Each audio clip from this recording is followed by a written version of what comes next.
This is The Bunt, the #1 podcast in skateboarding, brought to you by the #1 shoe in skateboarding, Vans. Off the wall since 1960, motherfucking 6. I'm D Jones. I got my main man, the Ghost, with me. We got J Boogie Burrows and Ants One behind the scenes. It's a cool thing. Ghost, it's a beautiful day here in Toronto, man. Last week was a beautiful week. It was the Ghost's birthday, so Bunt Gang, join with me and say happy birthday to the Ghost, man. How you feeling 1 year older? Thank you. Feeling good. Haven't had much time to think about it because I was in Kelowna celebrating my main man, Phil's bachelor party. So we did a little, shot at midnight on the Saturday. But oh, that's special. Yeah, I got a nice hungover flight home for the birthday. But you know what I'm saying? It's 37. Who cares? It's a random number. We're celebrating Phil. So, yeah, now I'm 37. It's a beautiful age, man. Been there for months already. It's nothing special, though, man. Just another mid to late 30s. You'll be You're fine. about to depart, eh? You and fucking I ain't got long. 40, man. That's when we'll do some fucking crazy shit. That's when we'll do something. Well, we're starting with Simon, so. Still no plan, but some shit in the works. Yeah. All right, Ghost. The birthday's over. Back to business. This week, another monumental week in Studio E. A true, ledge technician graced us with his presence, man. Yeah, sparking it off this week with a Nikolai Piombo interview. You know what I'm saying? Mandem almost went for the record of longest stream of consciousness off the first question. He was coming for Corey Duffel's record. But shout out Nikolai, hilarious. Mandem's definitely built different on and off the board. Yep. Great conversation with him. Then we taken y'all straight to the post office. Some great voice notes, and of course the conference finals about halfway through, starting to heat up. You know what I'm saying? I'm looking like Nostradamus out here, baby. What's up? They've played 3 games, dude. I think you're winning in every series currently, either 2-1 or 3-0. So you are looking good for the first time in these playoffs. You're off to a great start. Don't let the people forget it, man. Make sure to follow us on Instagram at The Bunt Live. Hit us up on our Patreon, patreon.com/thebunt. Head over to our shop at thebuntlive.com. A couple t-shirts left there. No hats. The hats are all gone. So shout out to everyone coming through and supporting the Bunt. And then hit us up on our YouTube, youtube.com/@thebuntlive. Your boys went live for the first time ever last Sunday. It was an absolute blast. Clearly, our age was showing itself with some technical difficulties at the beginning, but we got it sorted out, and we got to hang out with a lot of the Bunt Gang, answer some questions, do our thing. Some legends stopped by. Yeah, Mason Silva, Brad Cromer, Gary Rogers, Tim Fulton popping up. It was fun, man. We'll do it again. Oh hell yeah! Can't wait. And hopefully, with help from our boy Justin Behan, we'll be able to figure out how to stream stuff and review parts, because we just couldn't figure that out. So we just shot the shit with the chat, but for quite a while. We'll be back better. Don't worry. Yeah, it's one step at a time, man. It was an enjoyable experience. So your boys will be back. Ghost, you know what time it is, man. I know you were busy in Kelowna, but skateboarding never sleeps, dog. It's the Ghost shout out of the week. What you got for me? You know what time it is. Shout out of the week, brought to you by The Den, a skate video app and home of The Den TV, your 24-hour skate video streaming channel. Picture this. It's the last day of a week-long skate trip with the homies. You're sore, beaten, and bruised, but you've been claiming the backtail of sin all week, and today is your last shot to get the clip. If you were to bunt now, you'd never live it down, but you just need that little extra edge of hype to get you going. That's where the Den TV comes in. You download the app at the Airbnb and choose one of the 2 24-hour channels. You let it run, getting you stoked for the day and providing the motivation you need to hop onto that absolute monster of a ledge. Next thing you know, you're rolling away and the clip is logged. The Den TV, the true inspiration for the streets, curated by skaters for skaters. Watch now in the Den app, available for free on iPhone, Android, web, Apple TV, and Amazon Fire TV. With that said, shout out of the week. This week, Donald, you're going to love this one. Let's hear it. We giving it to our boys from Down Under. Always got to show love. Huddle, Tokyo. You know what I'm saying? Hotel Nuts, they called it. The boys snapped. It was a 9 minute video. Ralph in the building. Sean Paul in the building. You know what I'm saying? Reef Condon. Our boy Ben Lowry sweating up a storm, flip backtailing fucking ledges and all that good shit. And of course, Digby and the rest of the gang. Shout out Huddle Skateboards, always doing it proper. You know what I'm saying? We got to barge one of their trips one time, man. That shit looks epic. That would be awesome. Let's get them over here to Canada, somewhere down south, anywhere, man. But I actually hit up Jeff to tell him how good a job he did. You know, those Huddle boys stay fucking busy in the streets. This is absolutely no joke. But he said that it was a goddamn heat wave over there. They all got sick, hence all the sweating. And it's a tough place to skate, man. Getting kicked out everywhere within seconds. So then with all that, they still managed to pull off an epic tour of it. So shouts to Huddle, man. You know we're big fans over here. Yeah, my bad. I forgot. Shout out Jeff as well. You dig? Grumpy bastard. All right, Ghost. Only one thing left to do before we get into the interview, man. And me and you are due for, a little homie date, And what's one thing we have in common outside of sports, the pod, beers, skating, pretty much endless list of things in common is our love for pizza, man. Where do they make great pizza is Bar Poet, man.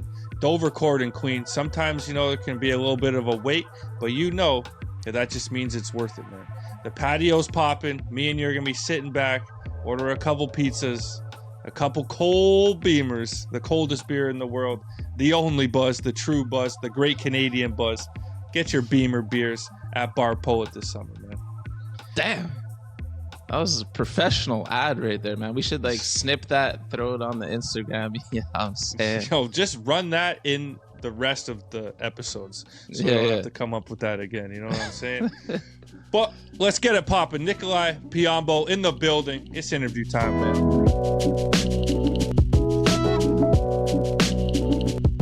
And we got Nikolai Piombo in the building. What's cracking, man? Just vibing, bro. Just woke up, for real. Yo, did I say your name right? Yeah, Nikolai Piombo. Yeah, nailed it. Let's fucking go. Nikolai, good job, bro. Some people are busting their head. We start every show off the same. You got to hit us with your favorite skate moment and your favorite sports moment. Fuck. I'm gonna be real. I don't know if I ever watched the whole Bunt interview, so I don't even remember. I'm being tired of me though. I'm not big for that. I just my attention span is not there for this shit. But favorite skate moment? Damn, I don't even know, bro. I be seeing all types of crazy shit, bro. I grew up with motherfuckers a few times. I can't even name from a video or a person.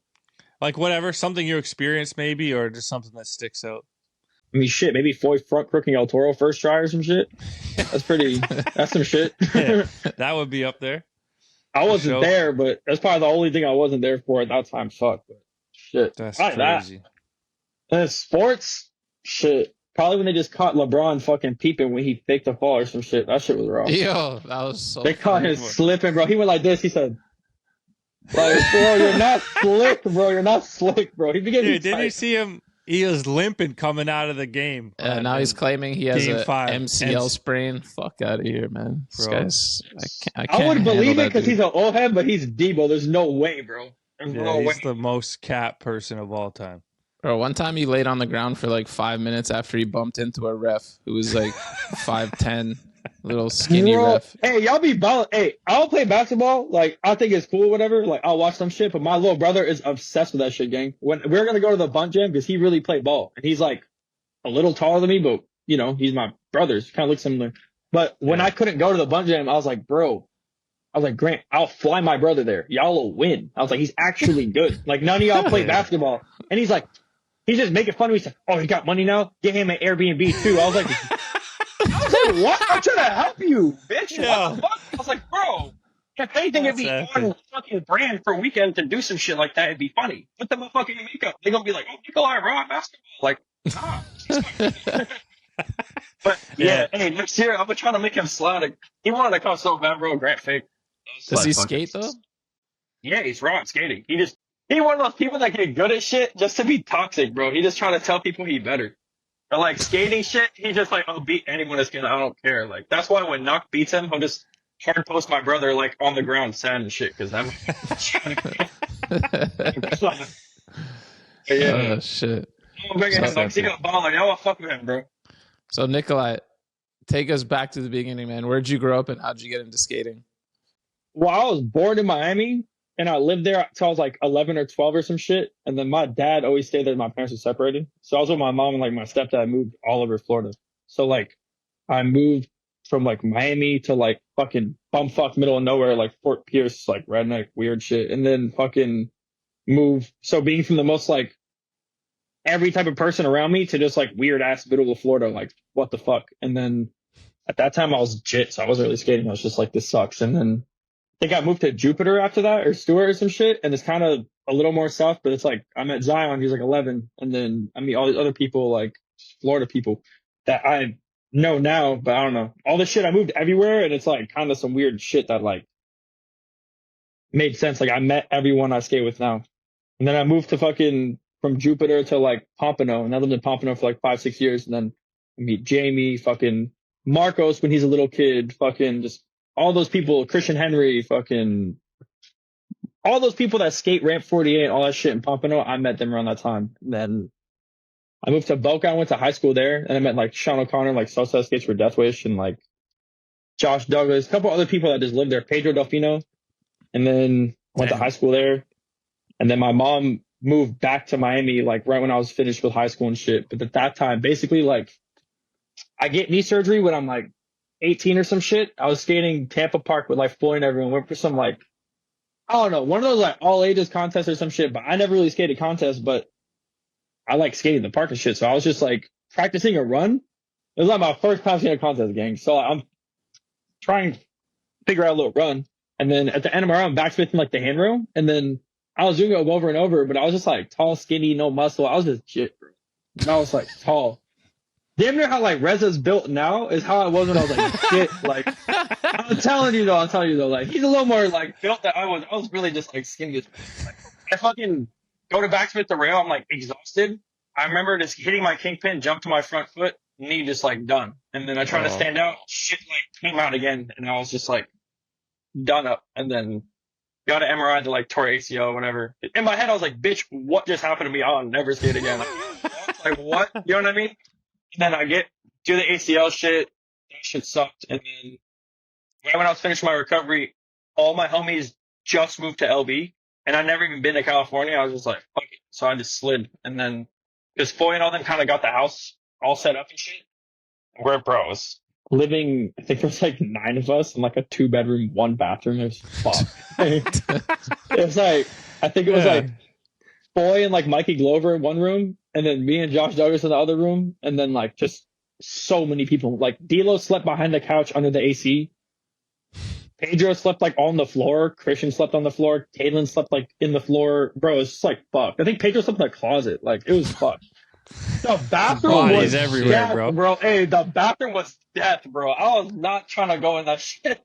Like it was like a fucking hazmat suit area. It was fucking.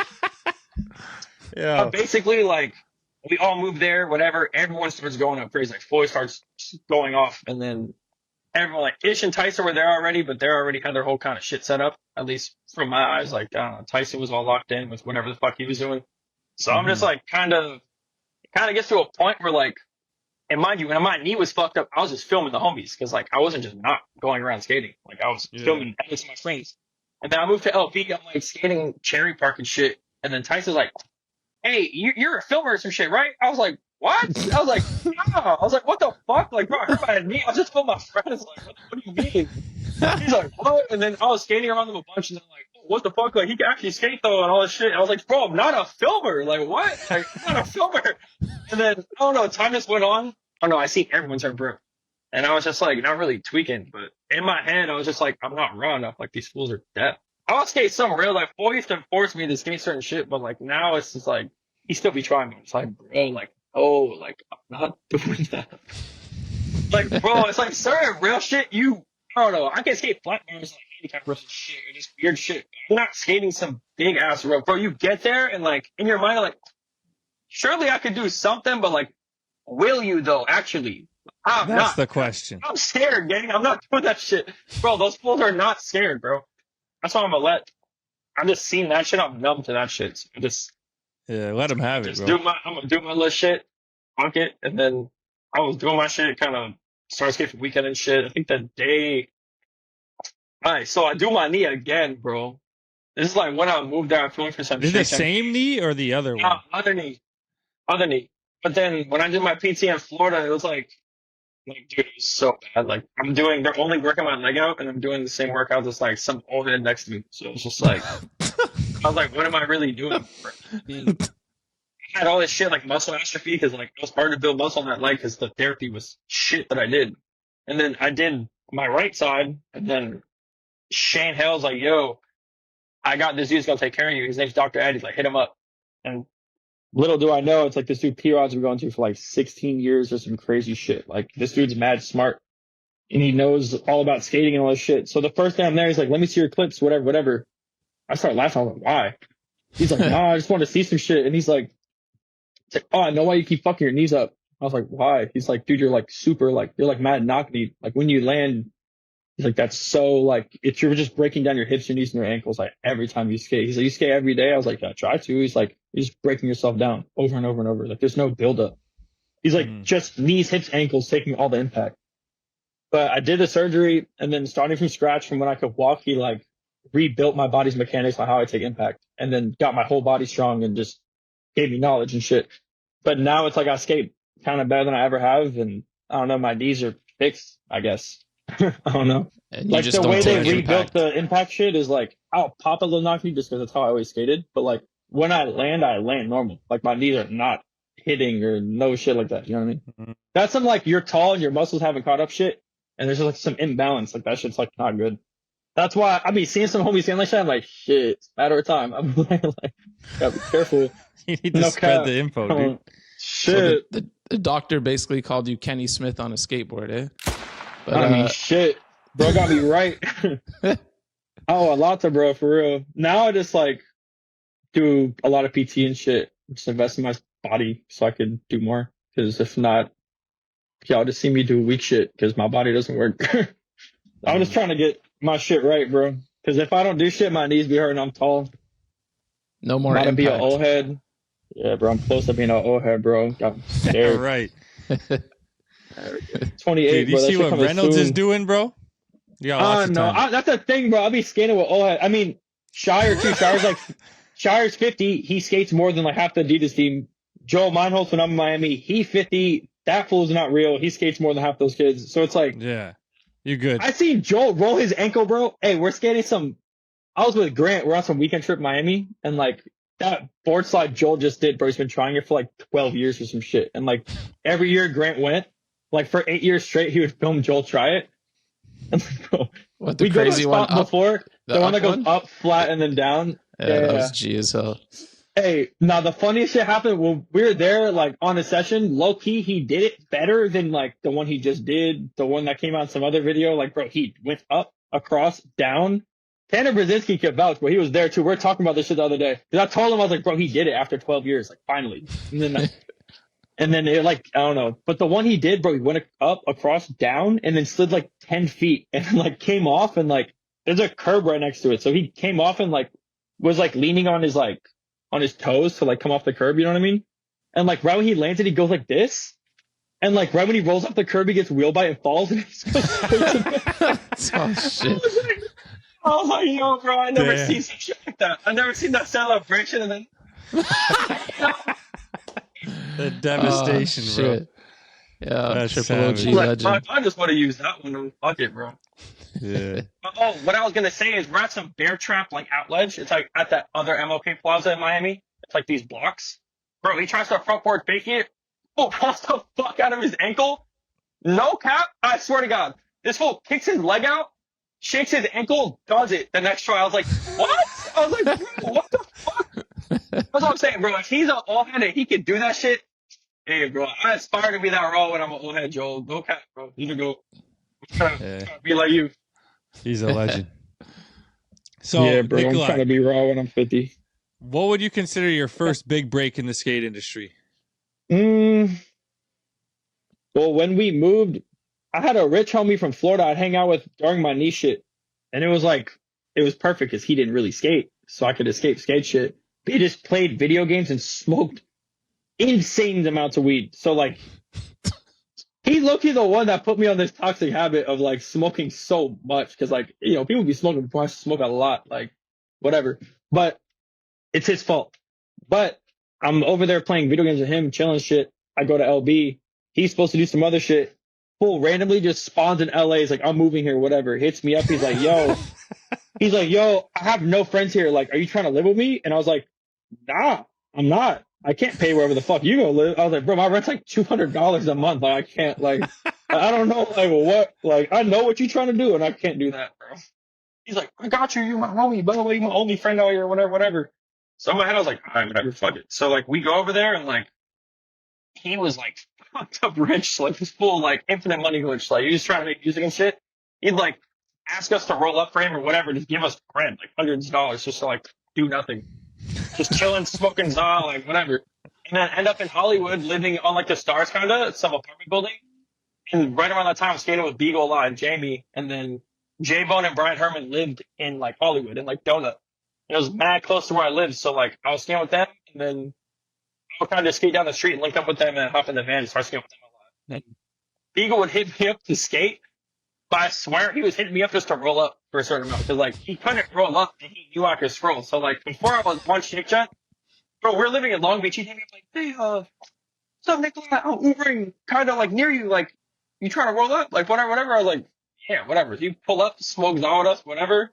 And in my head, I'm still just, I'm just like, crazy. Like, Beagle hit me up to smoke weed. Like, what the fuck? You know what I mean? Like, as a jit, like, bro, I watched those videos when I was young, bro. Like, I know who all these people are.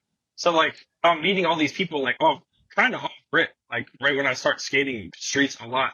Once Foy is done filming that time and shit, is this is why we're all with him so much, bro. None of us had cars, bro. Foy had the only car. So we're trying to go skate in Long Beach. It's like a fucking war if whoever gonna get a seat in that car and escape damn near. Like, trying to get the fuck up out of there. So, go skate with those fools, Shake Chan dudes, and then end up getting on Shake Chan after skating with Beagle and all those fools so much. And then I filmed this, like, a VX part. And then that was kind of my first real part for, like, actual, like, company. And I guess it's low-key the first video Beagle's ever edited, which was crazy as fuck to me. I was like, what? He's like, this is the first thing I've ever edited for Shake Chan. I was like, what the fuck? He's like, yeah, I just would film and send the clips to Andrew. Because, like, oh, that's what I would do. I wouldn't edit shit. I was like, what the fuck? In my head, everyone that films just be doing that shit. So Beagle's actually, like, just filming shit and sending it. He's like, oh, all right, like, job done, bitch. Like, I don't gotta edit it. But then I filmed that VX part. It's the first thing he's filmed with that Shake Jump VX, and, like, down below he had, like, fix it and shit. And then, yeah, film that shit. And that kind of helped me a lot, bro. I think the day Foy turned pro, Solomon Cardenas, he's the reason I skate. Him and Trevor Thompson are basically the reason I skate for weekend. But, like, Sully quit, and then now he, like, skates for it again. It's like, I don't know. But, yeah, he went through a whole bunch of shit. But he got me on, and then that night, he's like, oh, Grant wants to give you boards, whatever. And I remember I was still kind of recovering from my knee. So I was like, really? I'm like, I can't even skate. It's like, oh, like, he's down, whatever. But it motivated me, so I was like, all right, for sure. Like, when my knee's good, like, that's what I'm going to try to work on. You know what I mean? And then Sick. I was good, started skating with those fools more. And then I was kind of just like, he would just randomly sprinkle me and shit. And then, I don't know.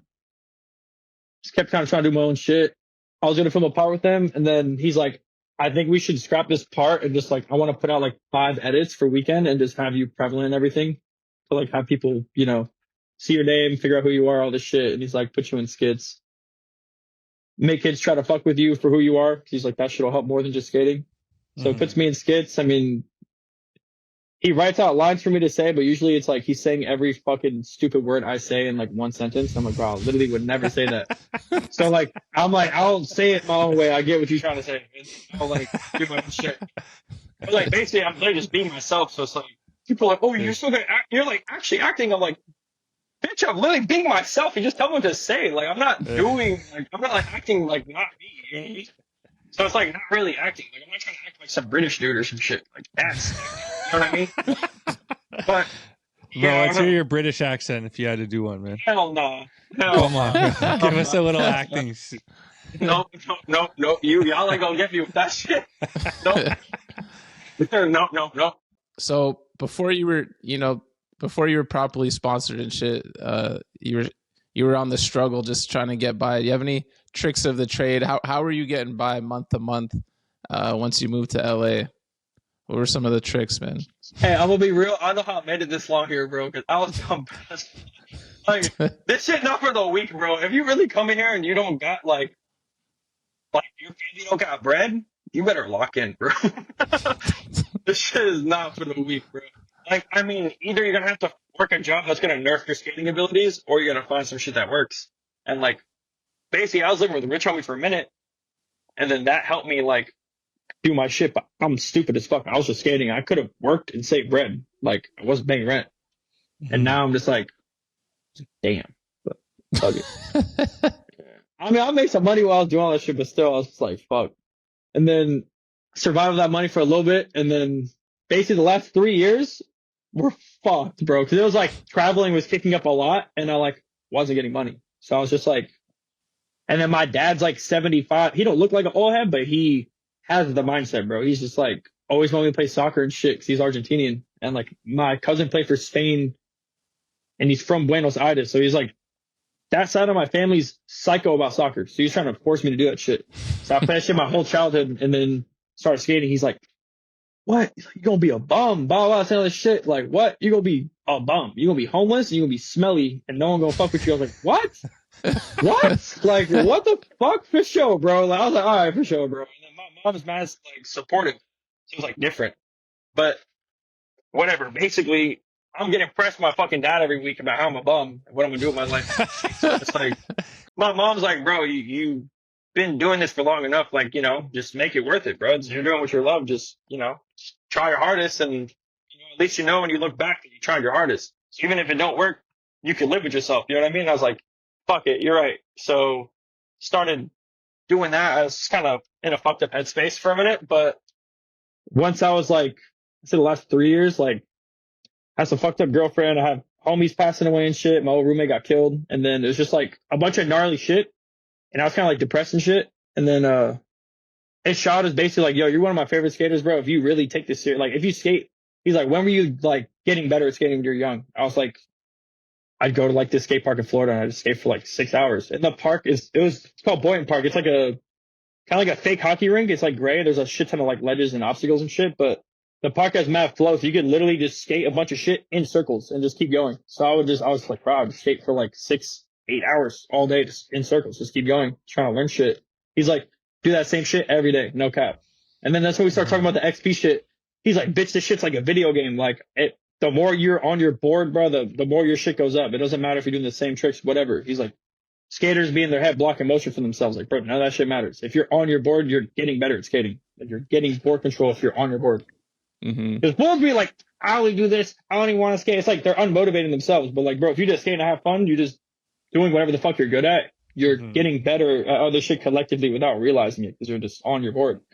But 100%. He's like, bro, if you do this shit, I'm telling you, in 6 months, you're going to see a difference, but you're going to be a demon compared to what you are now. And I was like, fuck it. And then basically I listened like a crackhead, bro. And I basically did that no matter what the fuck was going on, bro. If I was working, hurt, whatever, sick, I was just skating every day. And then it worked. My body was getting fucking whooped, but it works. At least for what I was doing. I would skate big scary shit so I could like pace myself, you know what I mean? Just listen to my body and shit. But yeah, that shit helped a lot. And then that kind of changed my whole life because I started doing that, and then I was just like addicted to that shit. I was skate every day, and I was like getting better. Dream tricks were becoming easy, and I was like, damn, this is crazy. I was like, this is literally is. You just have to skate like a crackhead, bro. You just have to skate so much. Oh God, though, but you literally just have to go spam tricks, like just do whatever you have fun doing, bro.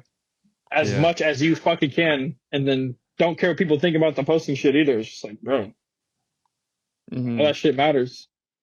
I remember knocking KB. We're like, bro, listen to the shit you listen to. Make edits to the shit you listen to. Don't give a fuck what people think. Be you, and if shit comes from it, you good.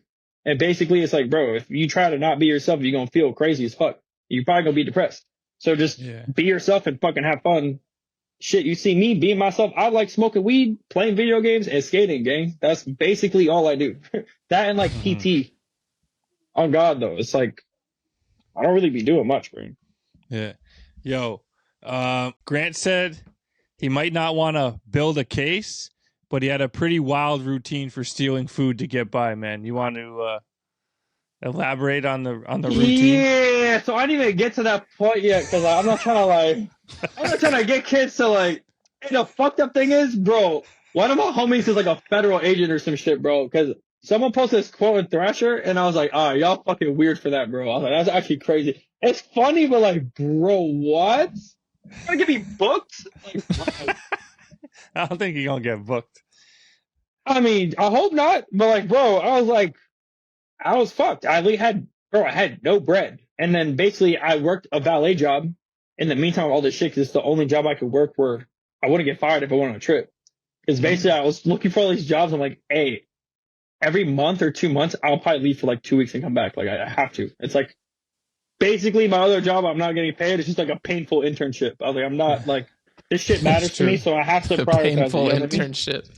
And basically, when you're explaining to a normal person, you're just like, I've been an intern for fucking my entire life, basically. Like, I have to go to Sweden. We're going to turn Philip and Sarah pro. And then when I'm going there, I'm already talking to Riley and I was supposed to, I'm going to stay there, like, for a minute, like, for like a month or some shit. And I told them I was like, I have to go on this trip and be gone for a month. Is that an issue? They're like, nah, whatever. The lady's like, oh, it's cool, whatever. Bro, my manager, this lady was getting like, bro, she was like becoming jealous of me traveling. And like, she started thinking like, oh, like, you think you're him and shit, you traveling? Like, for sure, you must have money then. So wouldn't schedule me? Nothing. And I was like, I'm not going to tell my boss I'm stealing food in other companies to fucking eat.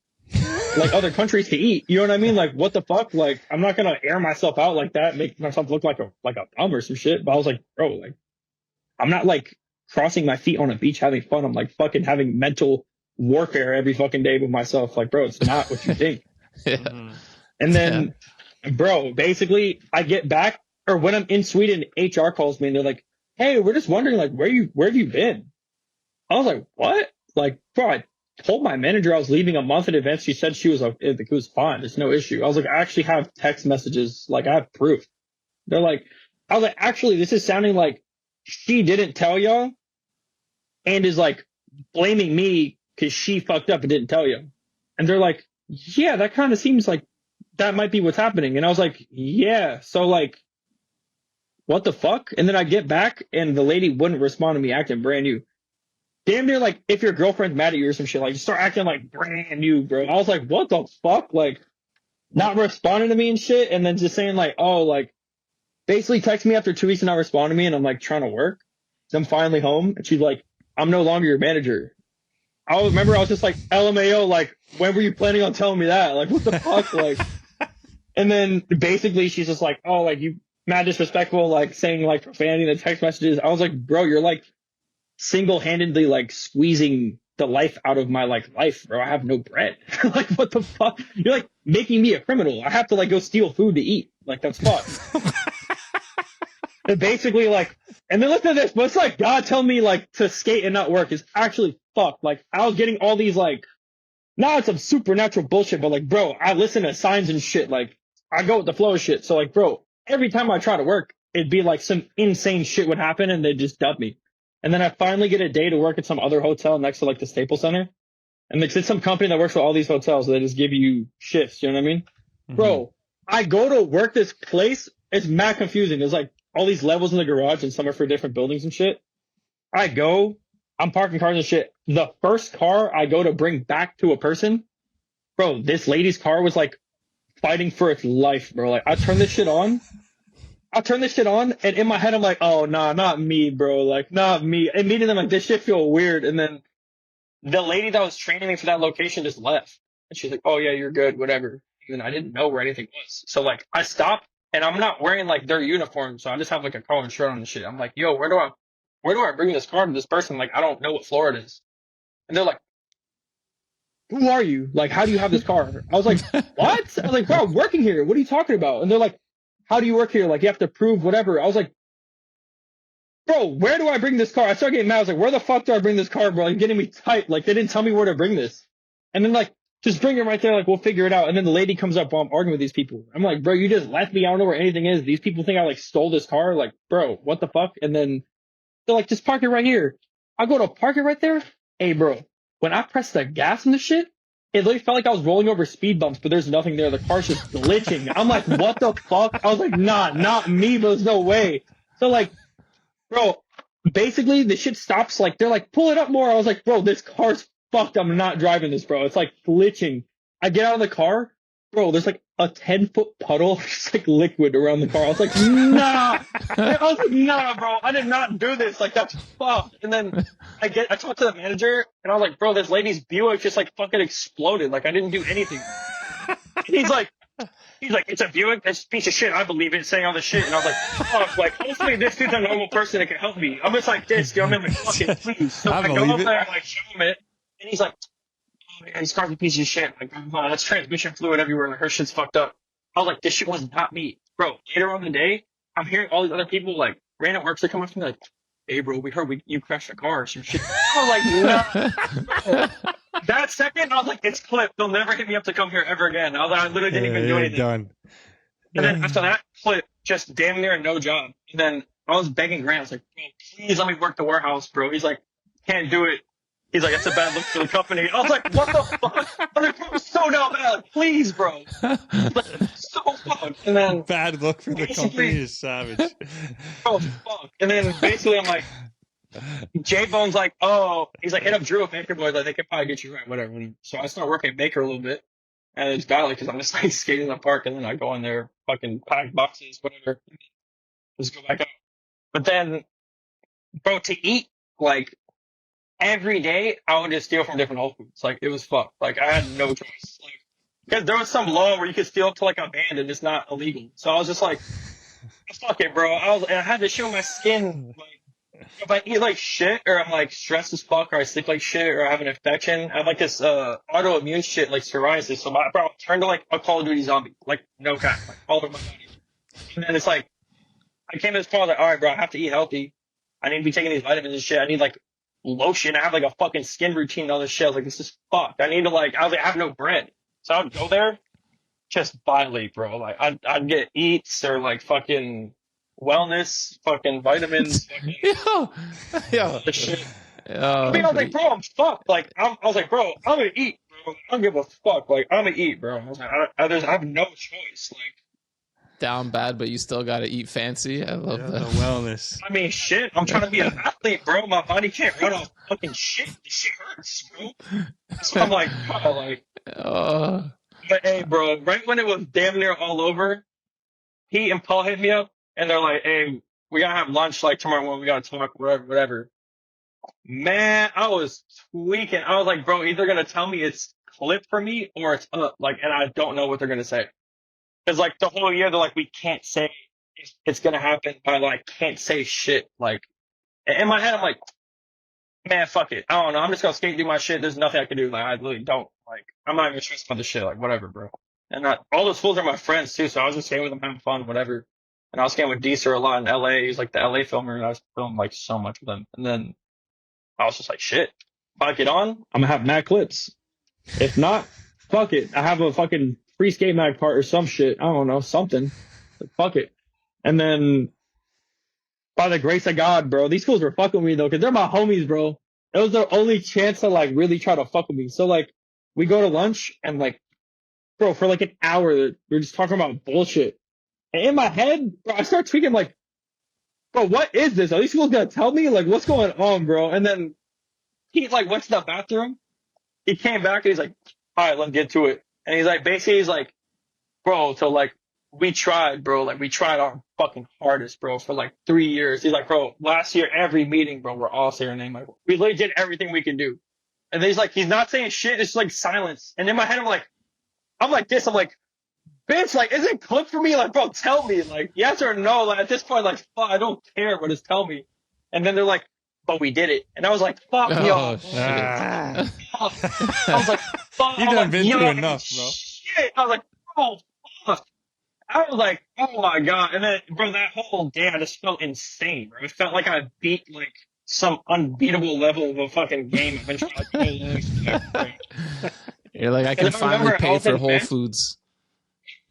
I can pay my rent, bro. Like, bro, I think Tanner was giving me dunks or Sean something. Something was like getting me able to pay my rent. Like, it was like somehow by the grace of God every month, bro. Damn, that's epic, man. Good for So yeah, you. bro. If you ain't rich and if you don't sell drugs, something. If you don't do something that gets you right, bro, be smooth, bro. Have a plan because this shit is death.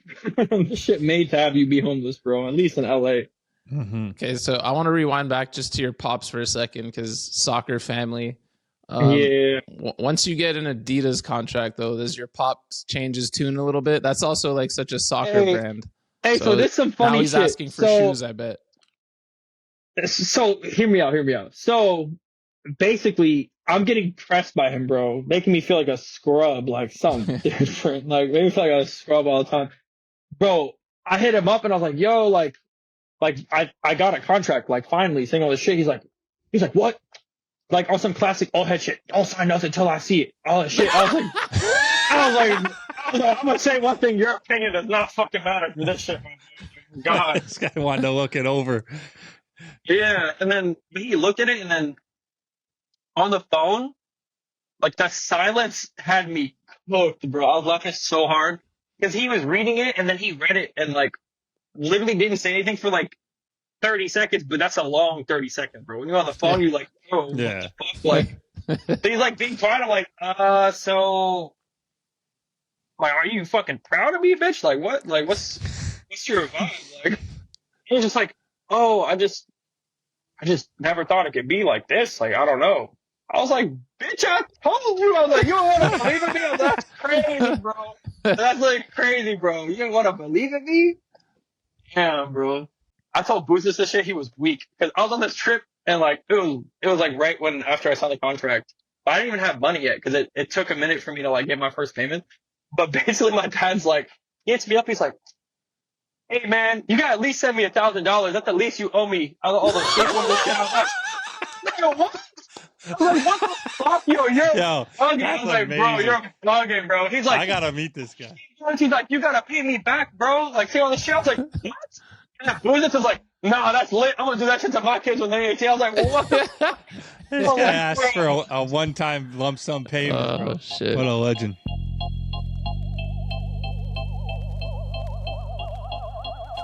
The small mining town of Kiruna, located in the northernmost part of Sweden, sleeps sweetly under the warm blanket of the midnight sun, to the faint buzzing sound of heavy, satisfied mosquitoes. From time to time, a rumbling sound is heard from underground. The house shakes as the ground vibrates. On the other side of town, a self-proclaimed genius and amateur researcher sits in his chamber among machines spewing out document after document. The self-proclaimed research genius reads the report and is struck dumb with astonishment.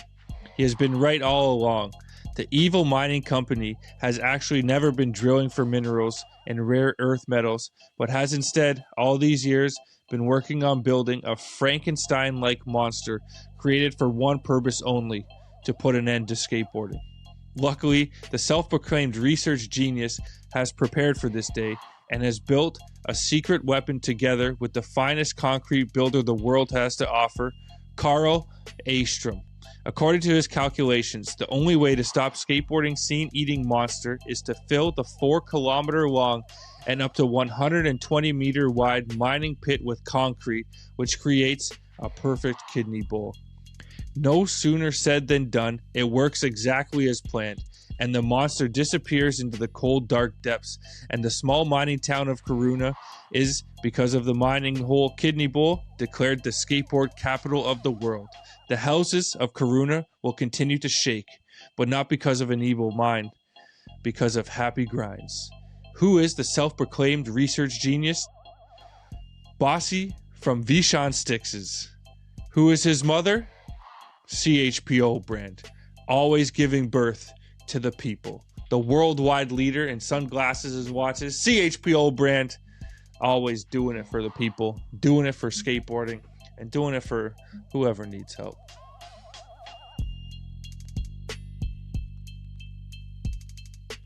Yo, one thing we want to ask about is, how did you first meet Pedro Delfino? I heard there's a story behind that.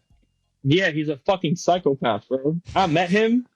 I was like 15 something. I was shit, bro. I was 15. It was my first time going to the skate park, and like all these fools are raw as fuck that are at that park. It's like Carlos Mendoza, Josh Douglas, fucking Sean, Pedro, his sister, the homie Race that was mad fucking good at skating too. It's like, bro, all these fools are actually mad good at skating. And even BLP, he was shit. That rapper homie, bro, he was a little ass kid, and he was just like dumb quiet, like the most innocent kid ever. He's just like dumb good at skating. He was like kind of like no stance. Fools doing like switch back, switch crook, all this shit. I was really weak. I couldn't do shit. I'm just like, damn, these fools are wrong as fuck. And you gotta wear like a helmet, all this extra shit. Bro, I'll pull up. Pedro's the first person I meet. He's like, what's up, bro? What's your name? I'm like, Nikolai. Motherfucker hits me in the nuts, kisses my helmet. He's like, I'm Pedro. I was like, what the I was like, hey, bro, what? Like, who are you? I was like, hey, this dude is out of his mind, gang. And then, little do I know, it just ends up being like Pedro, one of like these good skaters. Like, bro. Yeah, that's awesome. Oh, shit. All these fools, though, bro. All these fools from Florida are also good at skating. It's crazy. Once, like, everyone's mad good, you grew up around that shit. Mm-hmm. You probably gonna get dumb good, too. And then they teach you what to do. You just skate a lot. All my friends just skate a lot. We get boys motherfucking nonstop skates, bro. Nonstop.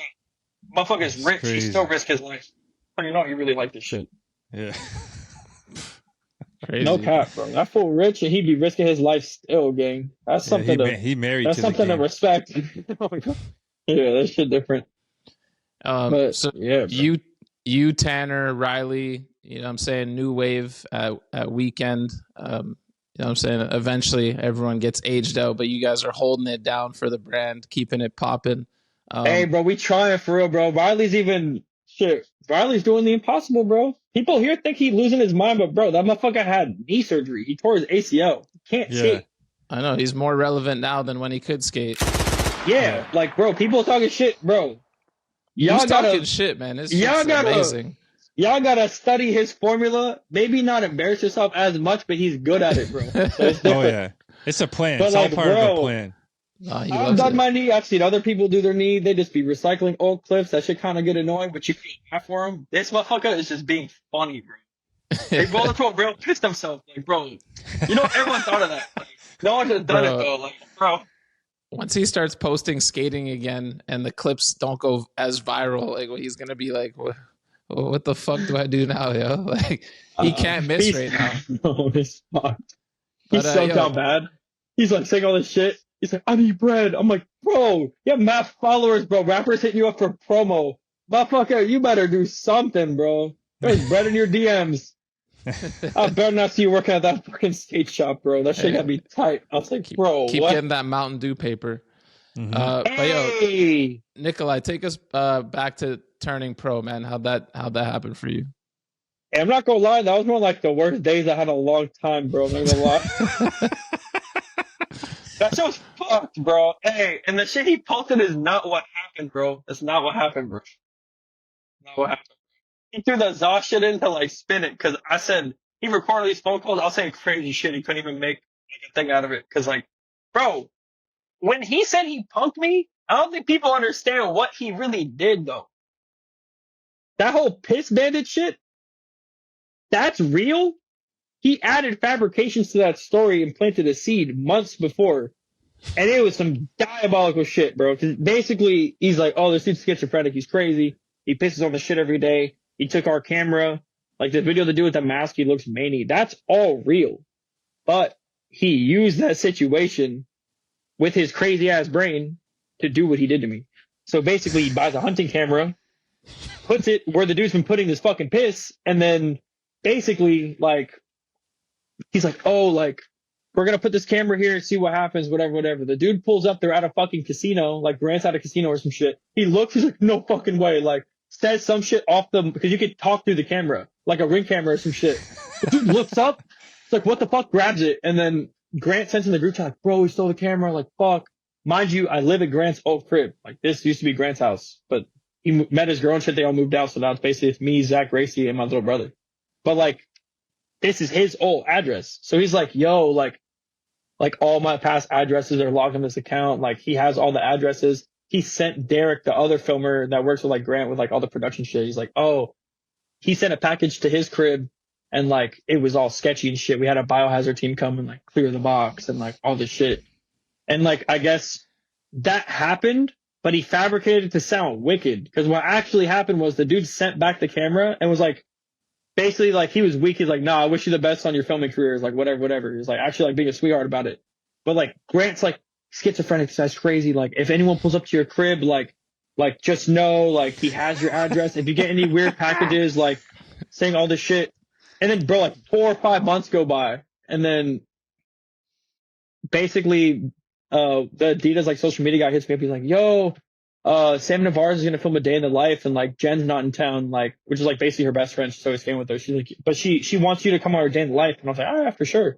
Like, oh, we're gonna pick you up at Tuesday at, like, 1 o'clock, like, whatever. I was like, all right. And then I didn't think about it after, though, bro. It's perfect.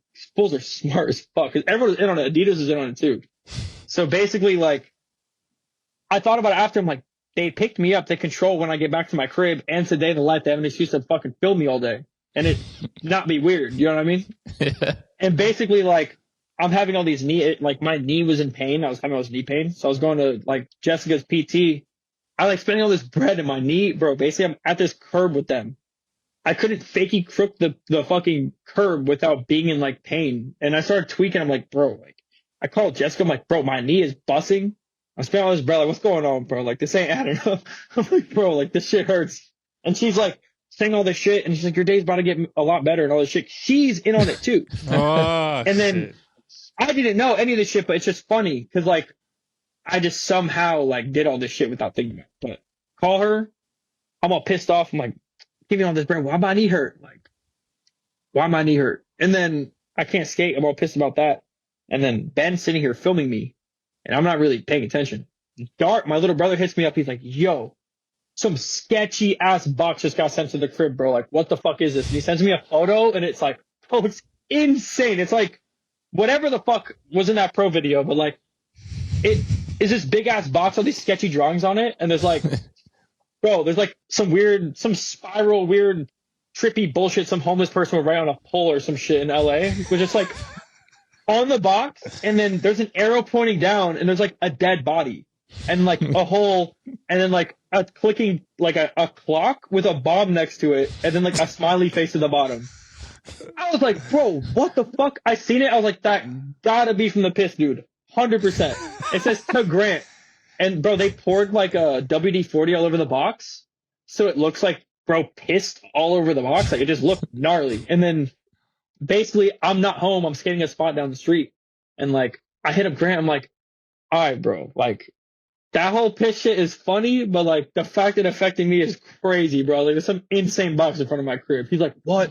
No fucking way. He's like, what the fuck? Like, oh, I'm so sorry. He's like, I'm gonna call you back in a second. And I was like, what the fuck? And then he's like, and mind you, my brother works far, so he drives like an hour to work. And he's like, oh, I just came home from, like, I have to go to work. He's like, I just seen this weird ass box. Like, what the fuck? He's like, I have to leave, but just, like, hit up Grant.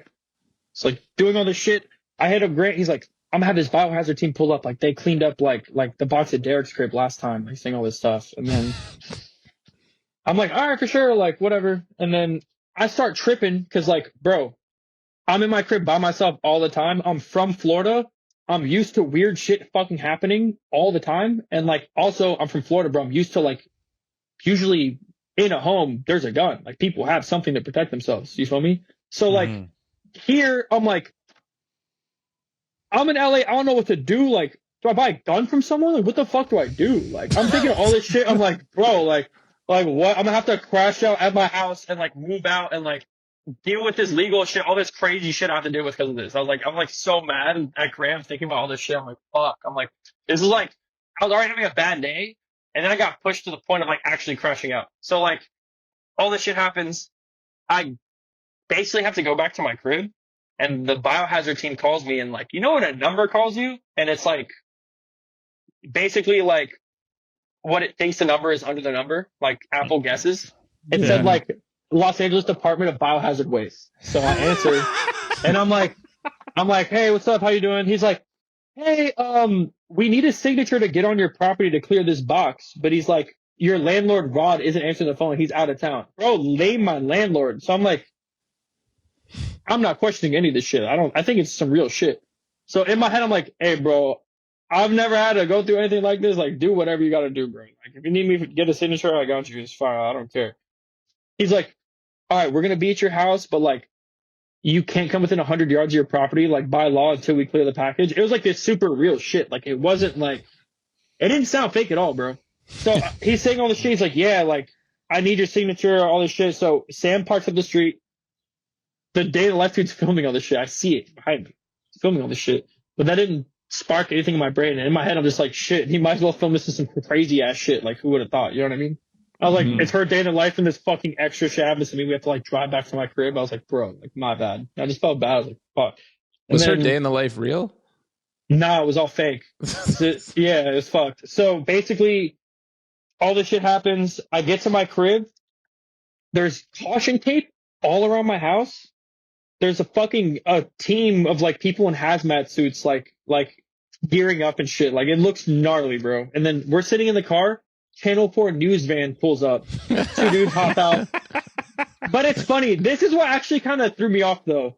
Grant kind of fucked up with this part. So the news guys, bro, I swear to God I've seen them before. Because, like, bro, I've been in so many skits with Grant. He's filming, like, a pilot for a show, all this extra shit. Bro, I be seeing his production crew. So, like, they have this look to them. So I was like, I seen them, and I was like, they look like they work for Grant or some shit. Like, it's just funny to me. And then I see him, and I'm a little, at this point, I'm a little like, this is a little weird. So I go up to him, and I'm like, or basically the dude comes up to me first, and it's just like, this tall black homie, preppy fit, glasses, like Ray-Bans on. He like looks mad professional. He has the sign-off thing. He's like, I need your signature here, and it's like name, address, all this information. I put my name. He's like, that's good enough. That's good enough. And I was like, that's good enough? I was like, bro, there's mad spaces on that piece of paper. I was like, that's all?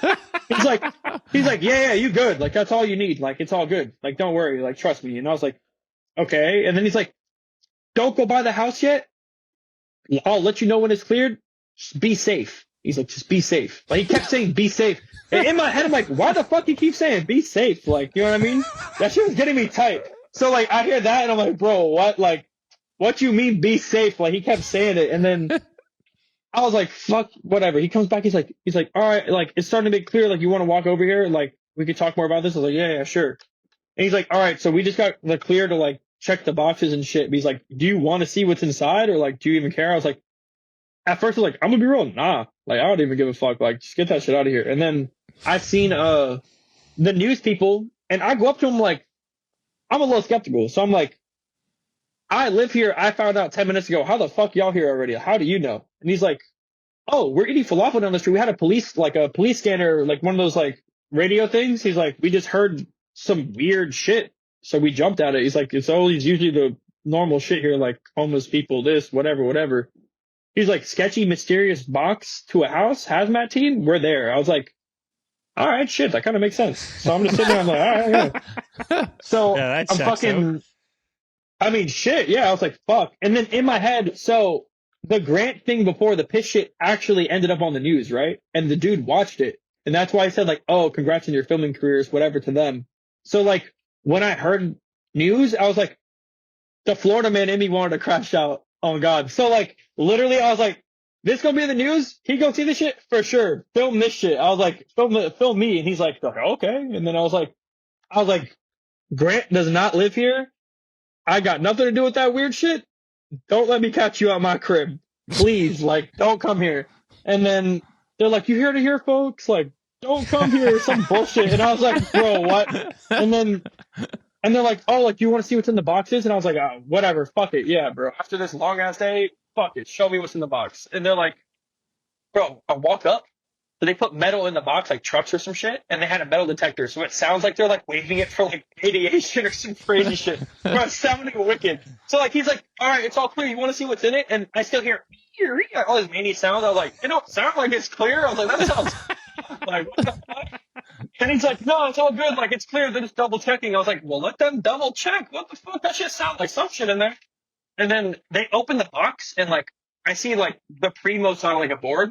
And it's like all wet. And in my brain, I'm like, this fool pissed on a board and said it's a grand. This fool's weird as fuck. Like, it's literally what I thought. I was like, this fool pissed on a board? Like, what? And then I see my mom and Foy walk out the crib, and I'm just like, what the fuck? And then I seen like all my homies. And I seen like a shot and Reese on the shit. And I was like, what the fuck? And then I remember I looked at Grant. I was like, you weird as fuck. I was like, you are weird as fuck. I was like, no, oh, yo, weird as fuck. I was literally all I could say for like 30 minutes, bro, because I was so mad. Like, I was already considering all this shit.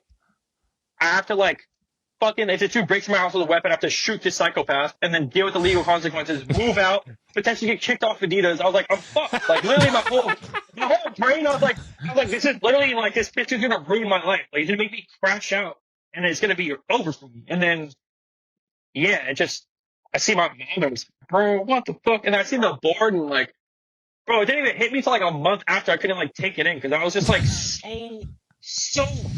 Like it was crazy. Wow. And then Shire, I see Shire at the after party, and he's like, mate, like, and I was like, do you know what has happened to me, bro? He's like, I know everything, bro. He's like, I know. He's like, the first thing I said was like, he's gonna literally like he's gonna lose his cool. He's gonna lose his shit. I was like, do you know what us young people call that, bro? He's like, what? I was like, fucking crashing out, and I almost did it, bro. I was so close. And he started laughing. I was like, bro, nah, like. He's like, oh, they were saying the plan. It just sounded too much to me. I was like, I was like, oh. And then Wow. ended up being fake. And then he changed it to like some dude said he was gonna send me Za on Instagram or some bullshit, which also freaked me out, bro. That's how you can't believe any screenshots you see, bro. I did not DM nobody, gang. That was all fake. That was AI. That shit looked real, bro. That's scary, bro. People can actually say crazy shit, fuck your life up, bro. I see that, I was like, yo! I was like, bro, I did not DM anybody, gang. You think I would send some random person my address for Za, bro? I mean, maybe, but I have to know some background information, though. Oh, that one was fucking crazy, man. Months in the making. Shit. Another thing Grant told us is you used to have a headphone allowance when it came to wearing headphones and clips. He says that's out the window now that you got a headphone sponsor, but what were the rules back then? He's fucked. He said, because I was just wearing the over the head headphones and shit because I play mad video games, so I use them anyway. And then he's like, nah. He's like, they look kind of steep. You can skate. I'll film you in them. He's like, you only get 10 like headphone clips like in your cart. And in my head, I was like, whatever. That's some old head. Like, it's all good. I feel it. Like, whatever. It's fine. And he's like, and then I get on Skull Candy and I was like, yo, like, you gonna be hot, low key. He's like, what? I was like, remember that 10 clips, like, headphones only shit? That shit you were saying? Like, you can only get 10 headphone clips? He's like, yeah. I was like, I just got a contract with Skull Candy, but they, like, want me to skate in that shit. I was like, that's damn near, like, the whole point. He's like, you're so fucking lucky. He's like, that's the only thing on earth that could have possibly happened that, like, makes that okay. He's like, I'm still gonna try to make you, like, not wear them sometimes, though. He's like, that's, like, OD. Every clip. I was like, I know, but, like, bro, what? He's like, you need some, like, skin color, like, he's like, you need ones that, like, match your skin color or some shit. I was like, what the fuck? He's like, literally saying, like, I don't want to see them shits at all, bro. Like, Oh, shit. but then he ends up doing a skit for them and all this shit, and then, yeah, I don't know. That shit funny as fuck. Can you tell us the story about the time you were gambling in Vegas? Yeah, it's a crazy story.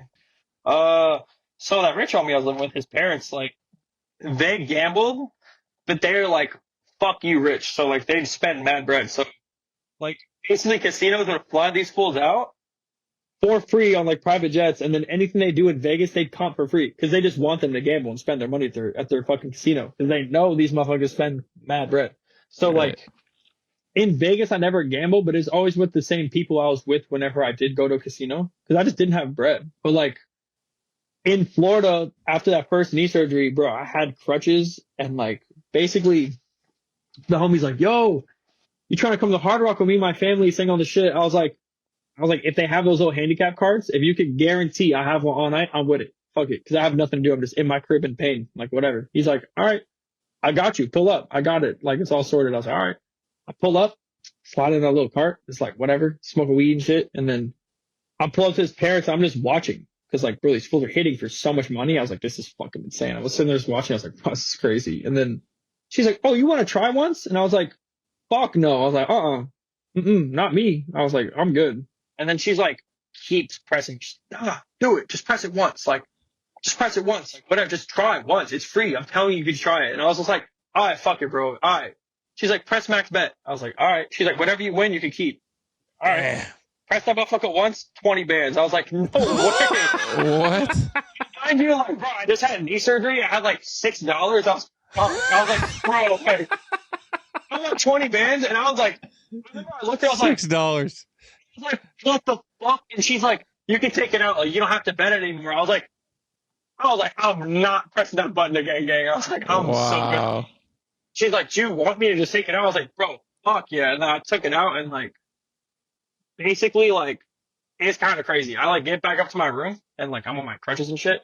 And like, my mom hits me up tweaking. Like, my stepdad's like a crazy person. This fool basically like, was taking all this shit and he would do all this mania shit and I don't remember. So like she hits me up tweaking. She's like, please ask your homie like if you could lend me like she's like $5-6 grand or some shit. She's like, I need to move out. Like, I can't live with this boy. He's crazy. He's saying all this shit. So like literally 10 minutes after that shit happened, I was like, well, this is kind of crazy, but I just won 10 bands. I didn't say I won 20 bands. I was like, I just won 10 bands. Like whatever. I was like, yeah, bro, you feel me? Yeah. I was just like, yeah, I just won 20, whatever. And then she's like, can you please help me? Whatever. I was like, I don't want to ask the homie, but I got you. I was like, just pull up to the W for a lot. I'll give you bread. And then I gave her like 7 bands. And then she moved next to Boca Park with my little brother. And then basically right next to like Sean O'Connor and all this shit. And skating with all them. And then they never lived together. So it was kind of meant to happen. That's crazy. Yeah. Epic, man. And then the rest of that money, I just fucking survived off of for like 3 years. That's just how you know I don't spend bread on shit, gang. And this fool just had free Zon, food. I wasn't spending money on shit. Literally, like the first weekend trip I ever went on, like I used the rest of that money to go on that trip and like all this shit. It's like at that point, weekend was mad small. It's like you get your ticket and you got your food, we got an Airbnb. You know what I mean? So I was like, fuck. Then went to Valencia, and then that was like my first trip out the country with them, and it was like my first month skating after knee surgery too. And it's like kind of crazy going there, but I was stoked on that shit. But yeah, that shit helped fucking change all my shit. And then awesome. COVID, EDD, that shit helped too. Fuck. Because, bro, literally, I got that valet job, and then I worked for 11 hours, and then COVID started fussing, and people were tweaking. So I just hit up my work. I was like, yo, I'm not really trying to go in people's, like, closets basically every, like, 5 minutes. Like, I'm good. I'm like, oh, no, we understand, whatever. And then my mom was kind of like, she's just like, people are tweaking. This is mad weird. Like, you down to just come here? I'm in like Miami by myself. So at that point, she moved back to Miami, and then it's like both my parents are back there. You know what I mean? And then my stepdad's like out the picture at this point. So it's like, but yeah, I was like, shit. Everything ended up working out with people being back. But my mom's like, oh, just fill it out. I'm pretty sure it's like if you can't work for any reason because of COVID, you get the compensation. It doesn't matter how long you've been working. So like, I did it, didn't lie at all, because like, bro, people were scamming that shit, and I'm not trying to do that, bro. I'm not trying to get in trouble with none of that shit. So I just didn't lie. I just put in the time I worked, and then how many months it's been, and then they accepted me, and I got, bro, it was like, I think I had $11, and then I got like 20K again. I was like, what the fuck? Damn. But then Holy basically, fuck. I mean, bro, I survived off that shit again for dumb long, and then that's why I moved into this crib, because I had no bread, no credit, nothing, and I never like felt like I was making enough bread to get a credit card, so I wasn't trying to fuck myself. So I was just like, you know, but that shit happened, and then bro, it was fire. I was just getting paid to like play games and skate. It's fire. But got all the hacks. Yeah. Yo, speaking of that crib, in Riley Pavy's Followed, he talks about the hard time when you guys were having to shower together to save water. How long did that last? Bro, that was not real, bro. He made that shit up. That's the thing about him, bro. Hey, bro. It's fucked up, too, because I swear, bro, I low-key got violated with that followed, bro. It was and that's the only video I've ever been in where, like, kids are cooking me in the comments. I was reading the comments. Hey, I was reading that shit. I was so weak. I was like, nah, they cooking me. I was like, bro. Well, it's the fucked up thing, too, because, like, one of my homies hit me up. He doesn't really skate. He actually makes fingerboards and shit. On some real shit. He's like mad money doing it, which I didn't know anything about. That shit's fucking crazy. But basically, he does all that shit. So, like, when he gives me the opinion on something or he hits me up, I think it's interesting because he's not skated. Like, it's just like how a normal person thinks about it. But he's like, nah, bro, hey, you want to get the hater right now? And in my head, I'm like, really? Is that shit on YouTube? And he's like, nah, it's on Twitch. And I was like, fuck. I was like, all right, let me see. And then I'm watching it. Bro, he's watching my followed and just fucking cooking me, bro. Basically, he's basically cooking me on some broke shit. And bro, I was so down bad. Like, all right.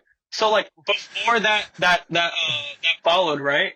Basically it was fucked on their part kinda. They hit me up the night before at midnight and they're like, hey, we're in town. We only have one day to do it for you, but like, would you be down to do a followed? But it has to be tomorrow. And like, bro, mind you, I just tried to trick for like 8 hours with Grant and I was fucking cooked. And the next day I was like, I'm not skating tomorrow. Like, I'm just gonna chill. So like the day I had to chill, like they hit me up and I'm like, cooked as fuck. So like, I was like, I don't know, Xbox Baker Boys. Like, I don't know what else to do. You know what I mean? And then I do it and then it's like making me look cooked, bro. Like so cooked. I like rolled this. That wasn't bad. I like rolled a cigarette. I was smoking a cigarette in my car. And then all these kids are like, don't smoke weed and drive, kids. I was like, bro. I was like, why you put me smoking in my car? I was like, you making it. Kids are going to think it's weed. And then it looks like I'm driving under the influence. Like, bro, what the fuck? And then they're like saying all this, like, oh no, this is fine. Like, blah, blah. Like, I was like, no, it's not. Like, no. Cause they said they're going to send me it before. And like, classic. Yeah. And then I was like, bro, but I had no time to plan. And then they asked Riley, this fool has like 2 weeks to plans that diabolical like TikTok of a day. Like, bro, like it was fucked, bro. They caught me at my lowest, bro. Like I was literally like damn near if we were playing Call of Duty, I was one shot, bro. Like I was so cooked, like literally couldn't do anything, bro. So cooked. Riley's was instant. And then Riley classic, wakes man. up just like faking beating his shit, fucking tries to scare me when I walk out of my room. It's funny because he kept knocking on my door. I was like, why is this fool knocking on my door? And I walk out 10 minutes later, he tried to scare me, and I was just like, I was like, I hate this motherfucker, bro. God damn it. I was with him for a minute. I was in Australia. I think I talked to one of y'all on the phone with Zion when I was there or something. Yeah, that was me. Yeah. But shit, that shit was funny. Now I understand why he is the way he is, bro. Australians are crazy, bro. Bro, what's the story behind your hill bombing accident? Oh, shit, that's the day that changed my life, gang. That shit made my body take a screenshot and send me back to the gulag, bro. That shit got me fucked. Bro, I don't remember much, but like, it was like basically after like that first knee surgery, and I'm kind of like, I don't know, I'm thinking about it a lot. It like hurts and shit, and then this is just like me getting back into skating for the first time, so it's like not easy. You know what I mean? It was a little easier the second time around. Just, I mean, not easy, but if you've been through anything twice, you know what to expect. So it's not as fuck. You know what I mean? But basically, bro, I'm like at some spot. I remember we're filming with this kid. His name's like Chris Rogers or something. And then Tyson, I remember I'm with Tyson and Ish. And then Tyson, I remember he flips this 10 stair and lands like, it's like a 10 stair to a curb, basically land and then drop off. He like fakey flips his 10 stair. We get back in the whip. And then I woke up the next day just in my bed and like I had like a yellow, like this kid Mikey Glover made those Florida Days videos. I had like a Florida Day shirt on, yellow, look at it, covered in blood. I was like, what the fuck? And then I like get up and like I like try to take my shirt off and it's like stuck to me and I'm like, bro, what? And it's like all like scabs and gnarly shit. And then all my sheets are stuck to me, my sheets are covered in blood, and I'm like, bro, what the fuck happened to me? Like imagine literally you watch your friend try a trick and then you just wake up and like you're like stuck to your sheets and everything's bloody. And I'm like, I was like tripping. I was like, what the fuck? So I call everyone I was with the day before and I'm like, yo, like did I get hit by a car or something? Like, what happened to me? And they're like, this literally sounds like a start to like a video game or some shit, bro. I'm like, what happened to me? And they're like, you're good, bro. Just don't trip. Like, whatever. And mind you, I didn't know. I guess after it happened, I kept coming like in and out of like being there, I guess. But not once was I actually mentally there. I don't remember any of it. So like, basically, I called my mom like 10 times and said the same shit like within like 30 minutes. And she starts tweaking. And then Tyson, Ish, and all these schools, I guess Tyson at some point got frustrated. He's like, oh, shut up. Like, I kept coming back to me like, what happened? Did I get hit by a car? What happened to me? And then I said like 100 times. And then the next day when I hit them up, that's why they're like, you're good, bro. Like, don't even like blah, blah, blah. And I'm like, why the fuck would no one tell me what happened? Like, what? Like, I couldn't understand. I was like, what the fuck? And then they're like, bro, yesterday you were repeating yourself crazy. And then they brought me to the hospital. They gave me all these CAT scans. And like, this is shit that kind of be tripping me out whenever homies hit their heads. But like, don't trust CAT scans, gang. That shit is cat, bro. I went to this hospital in Long Beach Floyd brought me to. And like, they take like 6 CAT scans or some shit and then just let me go. And then basically they cleared me to go, said I was fine. And then I wasn't mentally there, so I couldn't give them my insurance because I had insurance at the time. Like my mom had some job where like I had insurance through her or some shit. And then basically like I wake up and like trying to figure out what's going on. My mom's panicking. My friend's about to fly back to Florida. She's like, just get back on the flight with him. Like if the hospital cleared you, like fuck it, just go back. So like, bro, I fly back. Gnarliest flight of my life, bro. Like I felt fucked. Like, you know, you get whiplash. Like, bro, I had it so bad. Like couldn't move like my head like this. And then like, I don't know if you strained your eye before, but like if I opened my eyes, like I had such gnarly like pain. And then I just felt crazy because basically I land and my mom takes me to the hospital in Florida, makes them give me an MRI. And then they gave me an MRI and they're like, you just took a flight. They're like, you literally could have just died. They're like, you can't leave here for like 2 weeks. So like, they let you leave the hospital. I was like, yeah. They're like, you have like 6 contusions and you have blood trapped behind your left ear. They're like, you cannot leave. Jesus fuck. So like, bro, I basically like, I could have died in the flight. Could have had an aneurysm because of the pressure, but thank God I was all right. I definitely felt insane. And then it might even intensify what I had going on too, because I didn't crack my head open. So like all this shit's just going on and there's nowhere for swelling to go.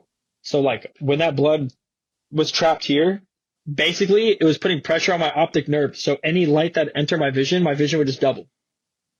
So basically I had to sleep in I had to be in a dark room for like 2 months. Couldn't do shit. Couldn't watch TV. If I watched TV, it'd give me headaches and shit because it would just double. And then they gave me like Oxycontin or some shit to sleep. And I remember I took it once to see if it would help. Bro, I got the gnarliest spins. I felt so fucking sick. I like couldn't do anything. And then I was scared to smoke weed and tobacco because I didn't know how it would affect like all this shit. So I'm really just raw dogging this shit, bro. I'm just in a fucking room like this. Like no cap for like fucking dumb long, not doing shit. And then I'm in Florida. 2 months go by or something. And then I start trying to skate because it's just the point where like I went outside and like my vision's finally not double. So I was just like, fuck, I could finally like try to skate. And then I remember I was trying to skate. My body felt fucked. So I just like wasn't doing anything, bro. So I felt like so weak, like everything hurt. Like it was so gnarly. And then basically I remember I go to Boynton Park. I'm trying to skate. And then in Florida, I'm sure you both know if you've been there. It's like you have 10 minutes before your brain doesn't work the way it usually does because it's really fucking hot. You start sweating crazy. Sharpness is gone. Like, you know what I mean? The second I'd get warmed up and I'd start sweating, bro, I was rolling up because I was skating before I like got really sweaty because I sweat a lot when I skate. But like when you get really sweaty, you just start getting fatigued. You know what I mean? The second I got fatigued, bro, I was rolling up to the flat bar. I was going to do a little backsmith because the flat bar was really low. I go to backsmith. I look up. There's 2 rails. I miss getting to a back lip. I'm like, bro, what the fuck? I still can't skate. So like it took another month or 2 to where I could skate, warm up, and then my shit wouldn't start fucking doing that. You know what I mean? Jeez. That shit was fun. That's why, bro, hey, find out what you good at and do that shit, bro, because none of the other shit matters, bro. You're going to kill yourself for no fucking reason. People don't fuck with you for what you good at is clip, bro. Just fucking do what you good at and have fun doing that shit. And shit, if good things come from it, you blessed, bro. Yeah, hey, that's just not what I do. For some people, that's what they do. For me, that's a sign I ain't not doing that shit, bro. I don't give a fuck if it's the best ledge I ever seen at Sun Hill. It's clip. But Oh shit, man. Well, But yeah. glad you recovered. That sounds scary as hell. definitely gnarly. But it made me totally forget my knee was even a thing. You know what I mean? That shit shifted focus different. So after that, low-key, my knee felt fine because I was not thinking about that shit no more, if that makes sense. Yeah, for sure. So what's next for Nikolai, man? What's popping? Shit, this venture part for these trucks, which I'm almost done with, but that. And then JIT 2, I guess we're filming another video for weekend. Sick. Let's go. Yeah. But that, I mean, I filmed him. Bro, I have footage of Grant. Like, when he posted that thing of me being pro, he used a clip I literally got that same week, like when I was back from some trip. Like, I didn't, because I was like, what do you mean no part? Like, what? I was like filming a pro part in my head. I'm like, all right, like all these tricks that are dream tricks, I'm filming them with Grant. And then I got a lot of them. But then he just posted that one clip and I'm like, Is it the switch shove crook? yeah, that switch up crook, like half cab. There's like some weird bubble, fucking some weird spot. Man. That was insane. I don't skate banks, but shit, I seen that and I was like, maybe I can skate this shit. It's like the ledge look mad good and is low, and that trick works easy from the front. So like that, it's like a bubble. So if you pop on the sides, you slip, but if you're right on the top, you have friction. And like right where I was going is where I could still pop and not slip when I shove. You know what I mean? Who was a better switch shove crook, you or Tanner? Shit, I don't know. Tanner, this is the thing though, Tanner could do mad tricks out of a switch crook. I like really can't. Like I could, but it's not easy for me. Like certain shit I could flip out of and it just works kind of easy for me. I'm just like, talking switch shove crook. No, just switch shove crook. I don't know, bro. That's a debate for the people. Not me. He can run them from the side though, man. So He could. I could do it from the side too, but I just can't do it on some tall shit. But low-key, I've seen him do it on a tall ledge. Because the ledge he did it from on the side, I like switch barrel flip nose grind. That is the worst fucking ledge in LA, and it's tall. So that thing, he did it on that, that should speak something. I feel the heat from here. Yo, it's Rapid Fire with the Ghost, and this week we're honored to be brought to you by the best wheels in the game. That's Spitfire. And they're getting a little extra shout out for Simon Bannerote's new part they just dropped. God damn, if Spitfires make us flow like water through the crusty ass spots like that do, sign us up. If you haven't watched the part yet, definitely put it on your watch list. It'll have you wanting to get some big old radio fulls and travel the world. Go out and get some. You dig? Spitfire. If you're in need, hit up 35th Ave, Kingswell, 303, Anchors, and Insanity in the US, or So Hip, The Boardroom, Boutique, Exo Plus, and Sanction in Canada. And don't forget to tell them the Bunt sent you.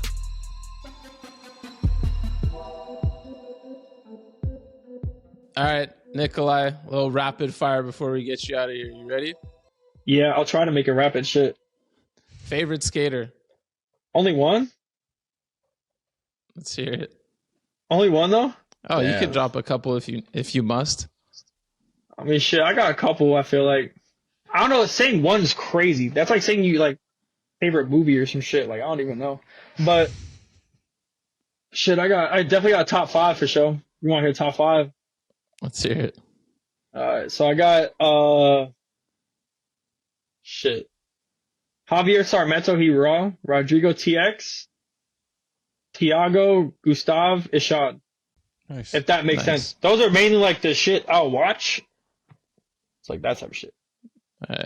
Favorite video? Nah, Riley told me his shit. That shit got me tight, bro. I'm not gonna lie. That's how you know he's jit, bro. He said pretty sweet. I was like, bro, no offense. That video was ass, gang. I was like, that's actually crazy to say that shit. Holy But, shit. fuck, what was I gonna say? Pretty sweet. That shit bust my head. Me and Grant were like, what? And then like him and all the younger kids in the band were like, yeah, it's like the best video ever. I was like, what? That's what made y'all want to skate? What the fuck? That shit was making me trip. I like that one video, what is it? It's like that wheel company. It was like Lords, they don't fuck with us or some shit. Oh, yeah. They don't You know give what a I'm fuck talking about? us. Yes, yeah. I'll fuck with that video dumb hard. That was epic. Yeah, a classic. What's his face? Lupa Sin. Can't think of his Alex Carolino. Yeah. Yeah, Nolly front heel crank. I like that. That's that shit. The sick beat too. He is doing nollie for heel switch crooks and shit. Nollie half careful switch crooks. Yeah, I watch that shit so much. Favorite video part? Brandon Turner Shorter's part. Let's go. What? Guilty? Yeah. Mad Miami clips. He backside flips that 3-block first try. Switch frontside flips jungle. Kickflip crook Drew rails. He does some Miami shit in that video. That's why I watched that shit OD. And I didn't know that was him rapping. That shit fire. Low-key Shintaro told me that. Because B. Turner's damn near like his uncle. He was like, telling me like shit. I was like, what the fuck? How do you know that? I mean, you got to be younger because we all knew that when that shit dropped, man. Yeah, I know. Fire. Favorite style? Mm-hmm. Damn. Favorite style? Shit, probably Hator or some shit. Bro, just be slithering through field, bro. It's dumb funny. And it's funny that like Mac is trying to copy the way he skates, because bro, like the way he literally just like lets shit bust him. Like the way he just skates, he just lets shit happen. But like kids be trying to copy it and be cooking me, bro. It's dumb funny. Which skater had the biggest influence on the way you skate? Dude, I watch Rodrigo TX so much. It's fucked. Like so much. That's a good one. So probably him. Most talented skateboarder on planet Earth. It's crazy though, but like just talented in all. Like in everything. Yeah. That's so hard to think, I guess. I don't know, like fucking Yuto or some shit. Motherfucker Can't go wrong. Spin in transition and then do all the gnarly other shit. I don't know. Can't go wrong with Yuto. Favorite trick? I don't even know. I don't know, like fucking Fakey Fool Crook, I guess. It's a good one. Shit, hardest trick for you? Damn, y'all want to see me leak my weaknesses, bro? That's crazy. Hardest trick for me? Shit, anything in transition. A blunt of faking? I don't know. Damn. Most illegal trick? If you do that fakey front Smith shit, I can't fuck with you, bro. That fakey Willie shit. That shit weak as fuck, bro. Don't do that shit. Just do a fakey front crook, bro. Like a fakey 5-0. Don't do that shit, bro. That's a bad trick. One of the laziest tricks in the game. That's supposedly... Bro, that killed me when I saw P-Rod do a fakey, like, switchback Smith, switch heel out. I was like, nah. That's low-key kind of raw, though. Fakey switchback... That's low-key raw. I'm talking about the other one, like front side. I know, but like a fakey Willie, you know what I mean? Like when you go down. It's the same shit. I don't know what the fuck that shit's called. Yeah, same shit. Like, because he could switch back Smith, switch heel, which is obviously the one. That's fucked. But he's probably just had that for so long. He's like, let me mix it up. I was like, nah, you went too far. Favorite clip you've ever gotten? Shit, that felt the best? I don't know. It's hard judging my own, like, I don't know. It's hard judging how good something that you do is. I don't know what I mean. Because, like, if you do something a lot, it's, like, easy for you, but hard for other people. So it's like, I don't know. Yeah. But which one were you just the most hyped to get? The back nose blunt in New York. That's probably the hardest thing I've ever done in my life. It's fucked. Hell yeah. That was fucked. Well, it's because I've never really popped out of a back nose blunt in the middle of the ledge, and you kind of have to do something and not clip those steps. That shit was fucked. Yeah. And damn near I tried that over the span of like 5 months, so it's just like... But there's also a backstory to that too. It's like, I did it and I couldn't even be happy when I did it, bro. It's fun. Like, because you ran into the thing? Nah, I didn't really care about that, because I was thinking about ways I could actually roll away, and it's like, I have to go so fast to back nose blunt it that I don't think... It's not that long. Like, there's not room. But, fuck. I'd have to clip the steps to... be in that trajectory, you know what I mean? Mm-hmm. But nah, basically Naquan was filming like the money angle, and it's like from the side, he's like panning the whole horizontal. You can see how long it is. So like I use a clip of me sticking and falling from that angle, but like right when I landed it, basically Hey Killer shot the photo, and he's like, he didn't tell me, but he's like, I was like, does it matter that I popped up off the curb at the end? And he's like, oh, just keep trying more, whatever. And like, he didn't say, like, in his head, he told me after, he's like, honestly, in my head, when you did that, I was like, you fully landed it. But like, I just told you to keep doing it so I can get a better photo. So basically, I keep trying it. I try like 15 more, and then just got fucking bodied or some shit and just stopped trying. And then I go to look at Naquan's angle again, and like, basically right after we stopped skating, he went to like clear some space on his camera, but it was cold. So like when he went to mark the clip, it didn't mark the clip. So basically No. I watched it and then I kept trying. And then when I was done trying, I went to watch it again and it was gone. And then, thank God, like basically, oh my God, why am I so bad with names right now? Austin, Lilu, and fucking Matt Schleier were skating by as I stuck it like 3 tries before I did it. And then they both start filming. And then Matt starts filming from the front, and then Austin had some other angle, but his shit was out of focus. Like literally, like the first try he filmed, I landed it. So like, thank God I had their angles, bro. So I ended up using Matt's angle, because in my head I wanted to do that trick for my weekend part, the pro part I was gonna film, but ended up being filmed. The only angle I had was 4K, which is what the Adidas shit is. So I was just like, fuck it, like I might as well use that shit. And then, yeah, I was just like, bro, I spent like $600 trying to get that clip back. Bop. Damn.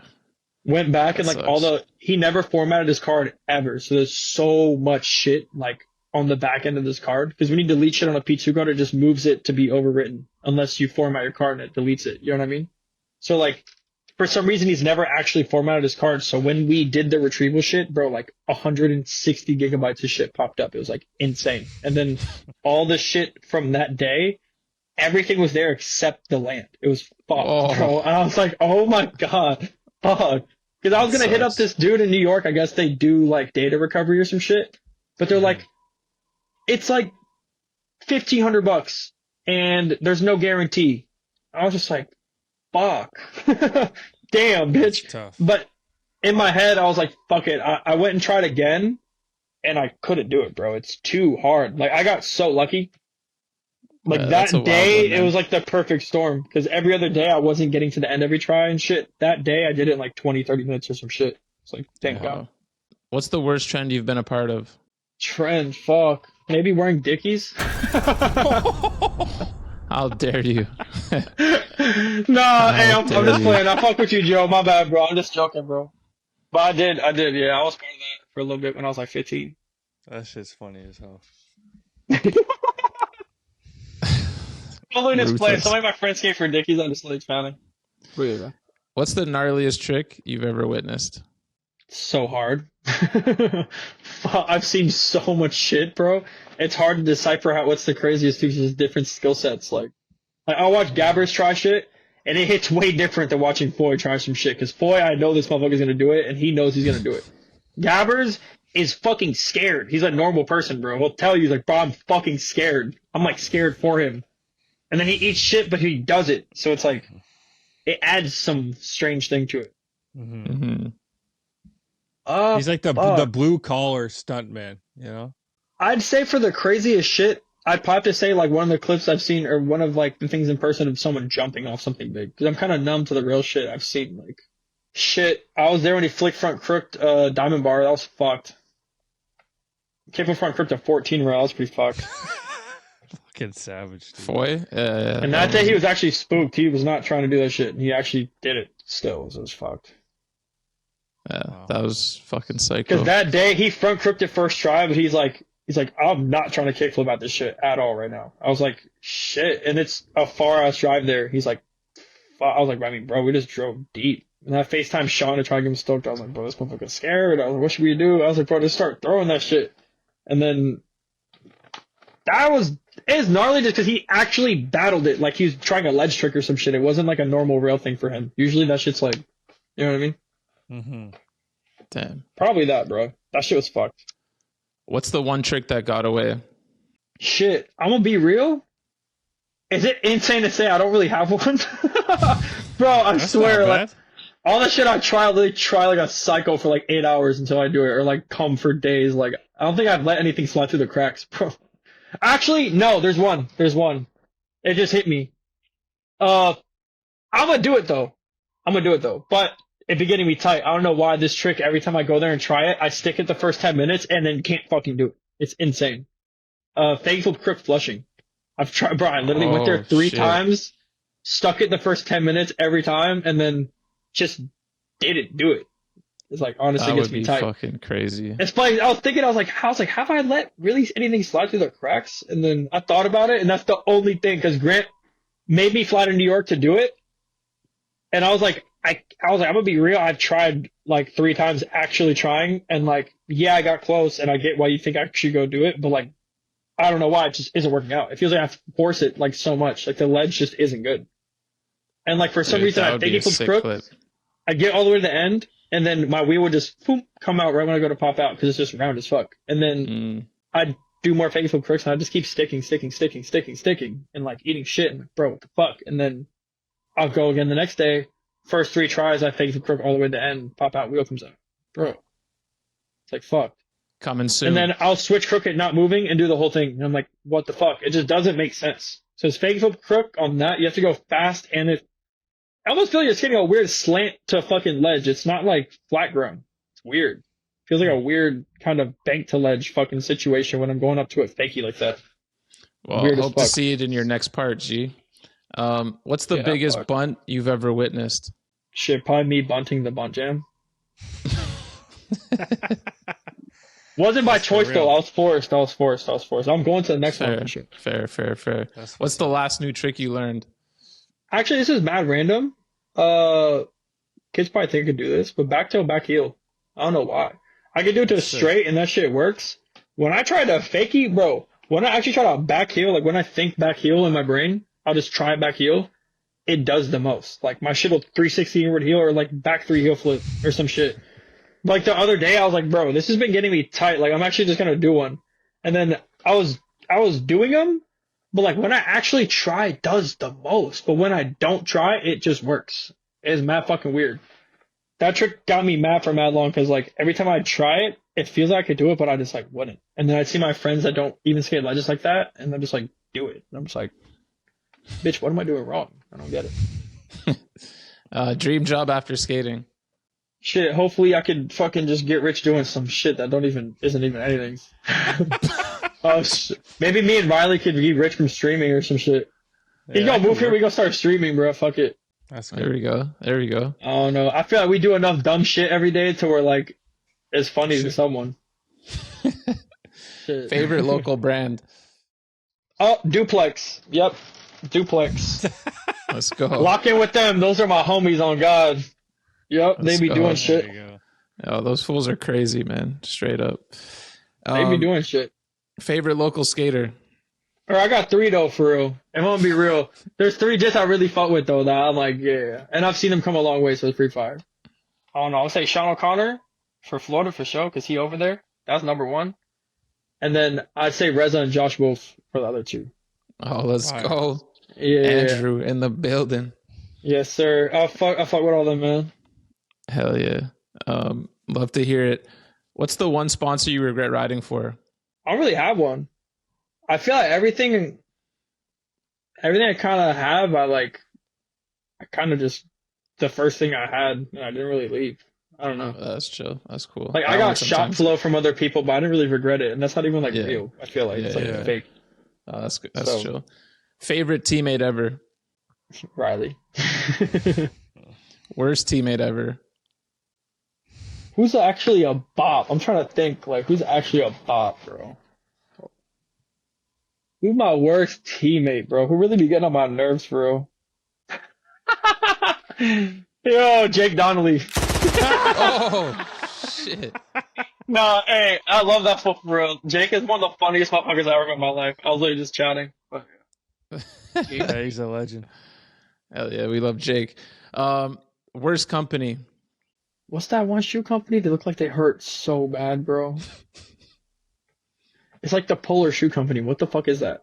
What's it called? Oh, Last Resort? That's exactly what that is. Yep. Yep. That shit looks like it hurts, gang. Oh my god. I hope they pay those motherfuckers. That shit like it hurts, gang. Oh my god, bro. Wow. Nah, bro. It reminds me, bro, when I was jit, I tried to skate Chuck Taylor's or some shit. Bro, I never had a blister so big on my toe, bro. Bro, hey, any shoe that looks like that, I know that shit hurts, bro. I know that shit hurts, bro. Worst trend? Not being good at skating. Pretty shitty trend. Motherfuckers was running with that one for a minute. That one's pretty fun. Oh, shit. That one's pretty bad, yeah. Like not like the kids that think not trying is like sick. This shit's whack as fuck, bro. If you don't try, it's gonna be clipped for you, bro. Real shit. It's a dog like eat that dog one. world out here, man. No cap.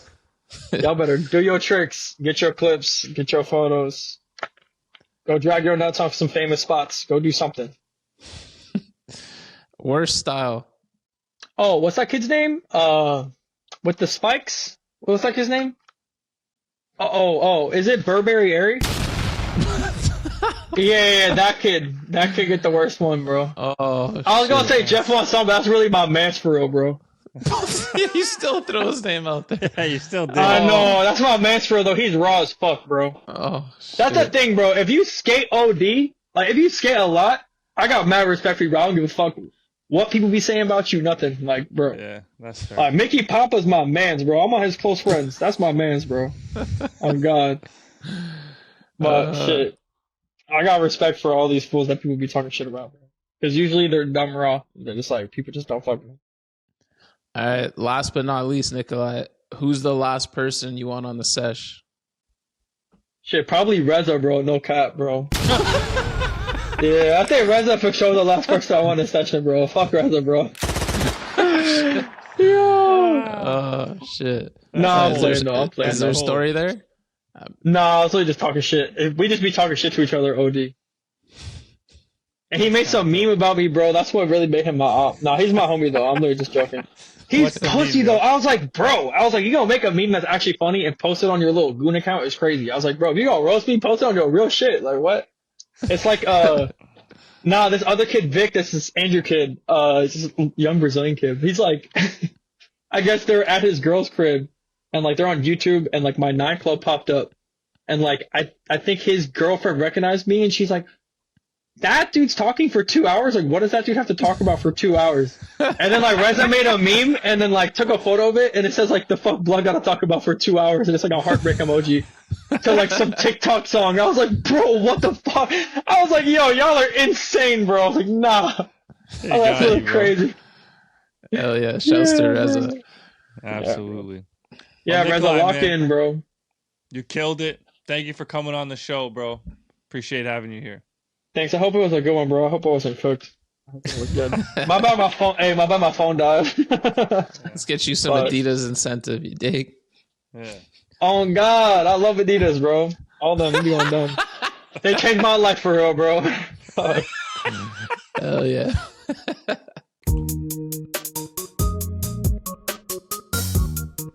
Welcome back to the post office, brought to you by our good friends over at Dickey's Skateboarding. Quality workwear since 1922, from the work site to the streets. Ain't nobody keep you fitted like Dickey's, man. If it's good enough for Frankie Spears, it's good enough for us, bro. All right, Ghost, who we got up first? First up, post office regular Waylon Petrimul. It's a voice note, man. Let's see what's good. I've been listening to every episode of The Bunt, starting from the newer ones all the way to the old ones. And I finally got to the Leo Romero episode. And at the 29-minute and 44-second mark, you can hear the same beat that Ants uses for Random Skater of the Week. And that beat is fire as fuck. So it's just cool to know that it was made like 8 years ago. Big respect. But my question is, like, what's your guys' favorite story that you've told from the post office? Because the funniest one to me was when someone asked what the biggest butt that Seifa had ever witnessed. That story is fucking hilarious. Hopefully someone could comment what episode that was. Maybe he isn't a post office regular, but I feel like I recognize that name now. Yeah, we've seen that name before, but bro. What? Do you remember that story? I actually don't even remember. No, but that's awesome. That's The a biggest wicked bunt story. that- I gotta that find I that ever story witnessed? again, too. Yeah. Yeah, now I'm curious. What is it, What man? that would Do be. you remember it? Richmond, maybe? I don't know. Yeah, it's crazy, dude. I Big have wait, no idea. did you say Richmond who? Like Richmond from way back in the day, like Bunt, not only Big Spin, Commerce. Oh, no, I think 7 he and shit said like that. butt. B-U-T-T. Oh, what? Is that not what he Really? said? I thought he said Bunt. No, that couldn't have been the funniest story he's ever heard in the post office. It's gotta be B-U-T-T, dog. Yeah, if someone, I don't remember who that is either. If someone remembers the story or the episode, I'm kind of curious now still. Dude, I think one time you told a story about our good friend Money Zhu, aka Ludovic, maybe relieving himself before he went into a party outside in the garden. TP. Yeah. That fool's disgusting, man. That is my favorite story ever from the post office. Shitting in the garden before entering a house party because he didn't want to shit in the house party. Mind you, shitting in the house party is an aggressive maneuver. No one wants to be that guy.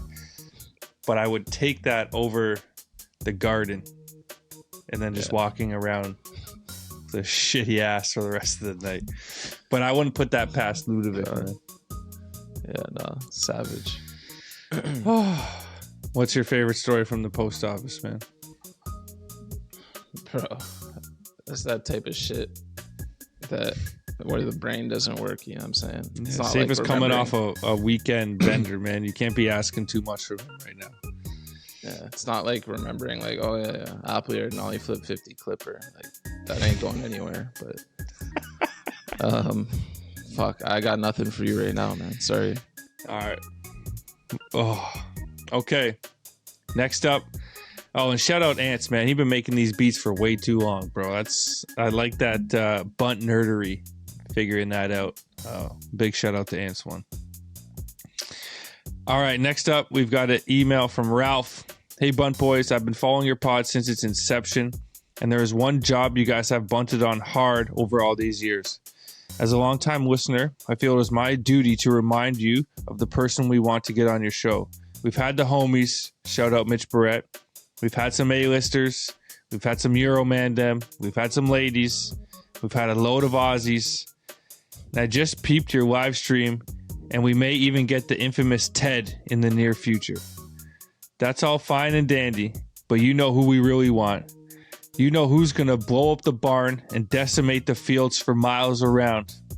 Travis Stenger. That's who. The light bulb smashing, switch bench hopping, greatest fumble in Crail Tap history, man of mystery himself. The Bunt's going to celebrate 10 years in 2026. You've got one job. You've only ever really had one job, and the clock is ticking. And if Travis still says no, then fuck him. Ralph. P.S. Just fucking with you guys. You're doing a great job. Just resurfacing Travis like a slap thread that just won't go away. That was a well-written email. Man. You should try and hit him up on MSN like back in the day. Oh, me. You remember your login? Yeah. No, but I remember back then it was the great debate of what's harder, nollie flip back blunt or nollie flip front blunt. And I think he agreed with me. Nollie flip front blunt being the harder of the two. I don't even remember which side I was on at the time.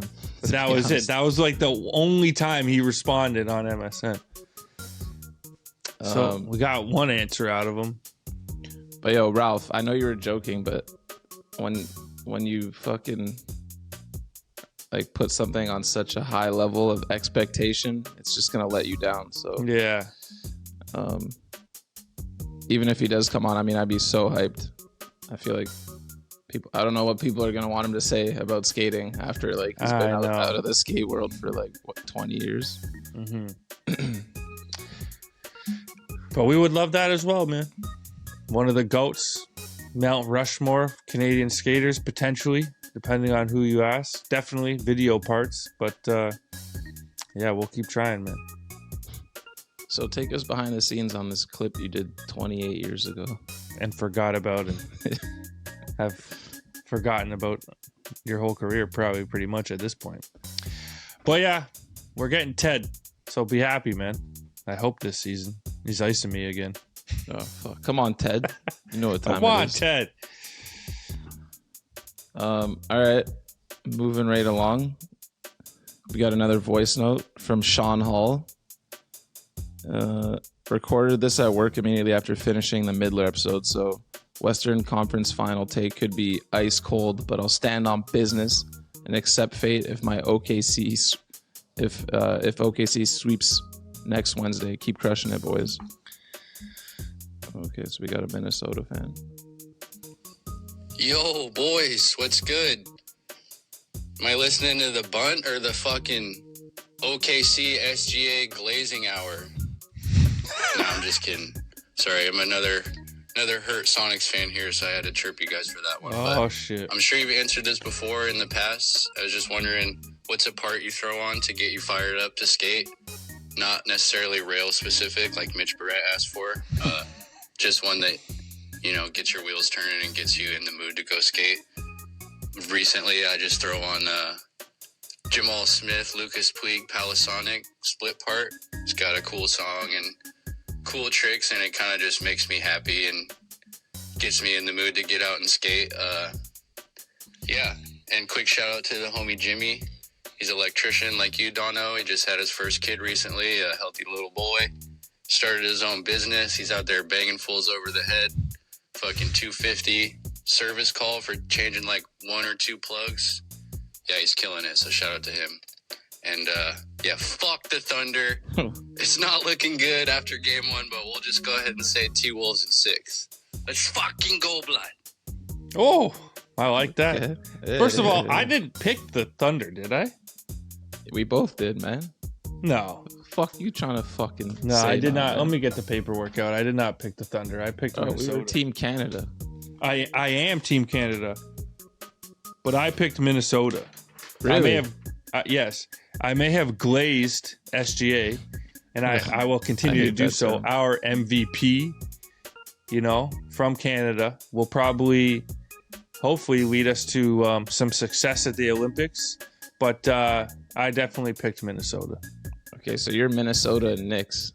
Yeah. So you were looking real rough a couple days ago. Oh, the bro, I picks. was down 20 points in game 3 at the Knicks. You know, Zesty Cat did his thing, but we're going to get to that later. What was the question? Part we watch right now? Bro, the one part I'm watching right now, and it's not necessarily one part, but this one guy skating is this, the young buck from Detroit, Nick Rainey. Y'all got to check him out, man. He's doing big things, killing it. Got probably one of the best Instagram accounts going right now. A little bit of construction, a little bit of skating, a little bit of beer drinking, a little bit of fishing. It's nice, man. Nick Rainey, shout out, dog. What is this? The Nick Rainey Glaze Hour, man? That took 30 seconds, bro. I'm just Jesus kidding. Christ. I actually hate that term so much. Let me think, man. Fucking, my brain's not working, so I'm gonna just let me go with. I still really like watching Frankie Heck's Spitfire part. That one gets me pumped. Wicked track, wicked tricks, wicked spots. If I'm feeling a little more emo, you know, I throw on a little Ronnie Kestner with the more emo tracks. You know. Shit. What else has been fucking hype? I don't know. Let's stick with those two, man. Love it. Thanks for the email, Sean. Sorry about your Supersonics. Maybe they'll come back one day, man. Gots to. All right, next up, we've got an email from no name. Messy Crockpot is their email. Hello, Bunt folks. First and foremost, I love the podcast. Believe it or not, my 18-year-old son was one that put me on game to it a few years ago. Been listening heavy since, as well as archived episodes. My question is, do you guys have one trick that you have to do at least once a year to make sure it's still somewhat in the bag? I've attached a video of mine that I need to get at least once a year. I actually got this one a couple weeks ago. Keep in mind, I'm 44 years old and had meniscus surgery a year ago. Curious to know what your guys' annual tricks are. Keep up the good work. Oh, before we go on, also, shout out Jimmy from the last email. That's big, dog. Got your own business, charging them people just to show up. The other day, one of my girl's friends phoned us and was asking me for advice, and I was like, you know, I could realistically charge you for this expertise, you know, even just over the phone, but you're a friend of the family, so I won't, you know.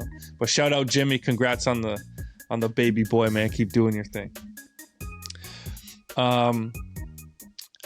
Is there a trick that you have to keep in rotation?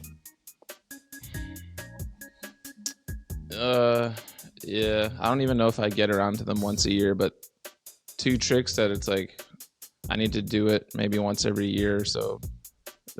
Nollie flip crook and switch flip backtail, or else they'll probably disappear forever.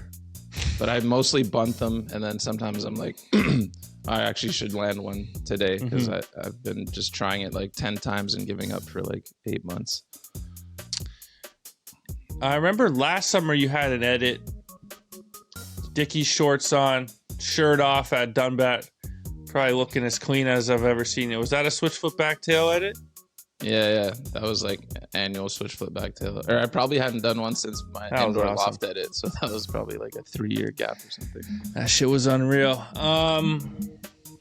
What? I'd just say back 180, fakie 5-0 to regs. Make sure that one's there in case I need it, you know. My only tech trick. I don't even know if it's tech, man. That's tech. I've never stepped to that one. What's the clip? All right, let's see what our boy is saying. Oh, flip back tail fakie, Steez, 44. Let's go, baby. Oh, he jumped the fence. He's so hype. That is fucking butter. Look at that ledge spot. Where's this guy live, man? What's up, man? What the hell? Look at that ground. You ain't finding that in Canada. Shout out anonymous messy crockpot, man. Yeah, this with your name, son. dude. Yeah. 18-year-old son, 44, fresh off surgery. The kickback tail. Shout out to you, man. That was wicked. I ain't kickback tail since Coxwell Edges. That's a long time ago. Early 2000s. By those now, man. They're so small. Next up, we got an email from Kevin Proctor. Old man skater. What's up, Bump Boys? This season has been killer. Keep up the good work. As a 45, almost 46-year-old skater who has to be able to work full-time, so can't take the chance of getting killed skating, am I a kook for rocking a helmet and wrist guards? I'm getting back into skating after almost 30 years and want to hit the local park. Shout out to the local shops Crushed, View, Pier, and Embark. Thanks, Kevin Proctor.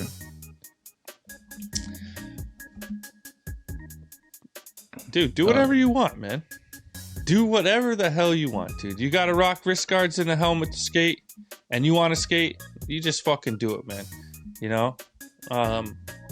Yeah, being hurt at work is actually awful, man. I've had to do a couple times with some rolled ankles. Going up and down ladders is like just prolongs the injury weeks and weeks. But I mean, yeah, if you need to wear a helmet and wrist guards, makes you feel better and more confident because skateboarding is just all confidence based, then yeah, I'd say go right ahead, man.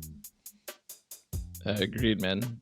100% not a kook. Getting on the board is the important part there. The guy in the email before, 1 year younger than you know what I'm saying, doing flip back tails. Yep.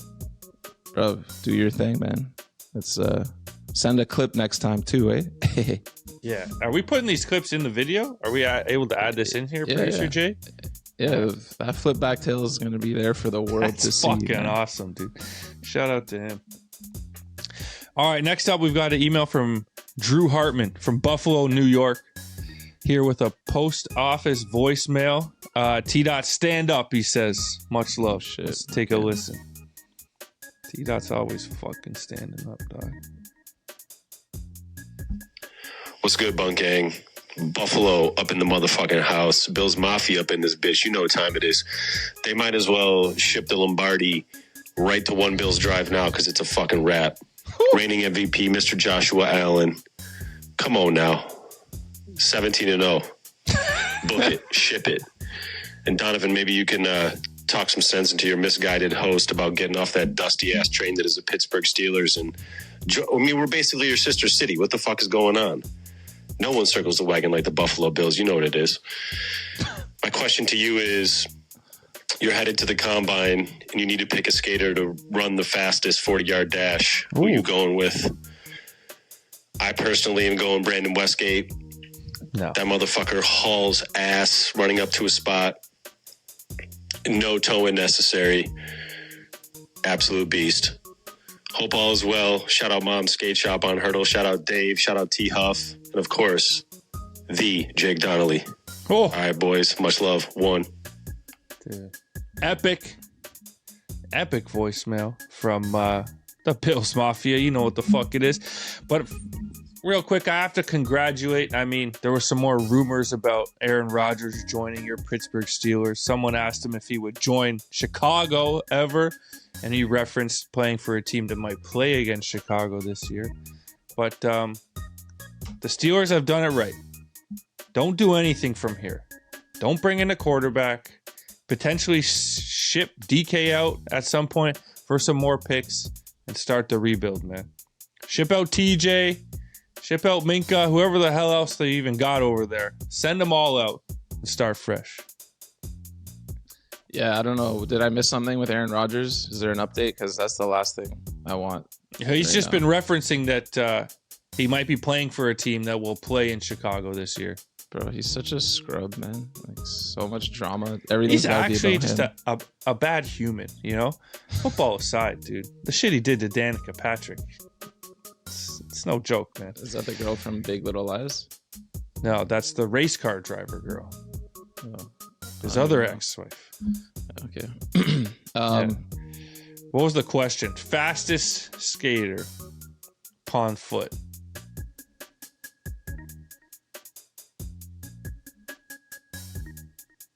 Fuck. You got one? Yeah, Adam Ravigua. I can't beat anybody in a race. Nobody knows him, but he's a skater. And I'll pit him up against anybody. But maybe like a skater you would know.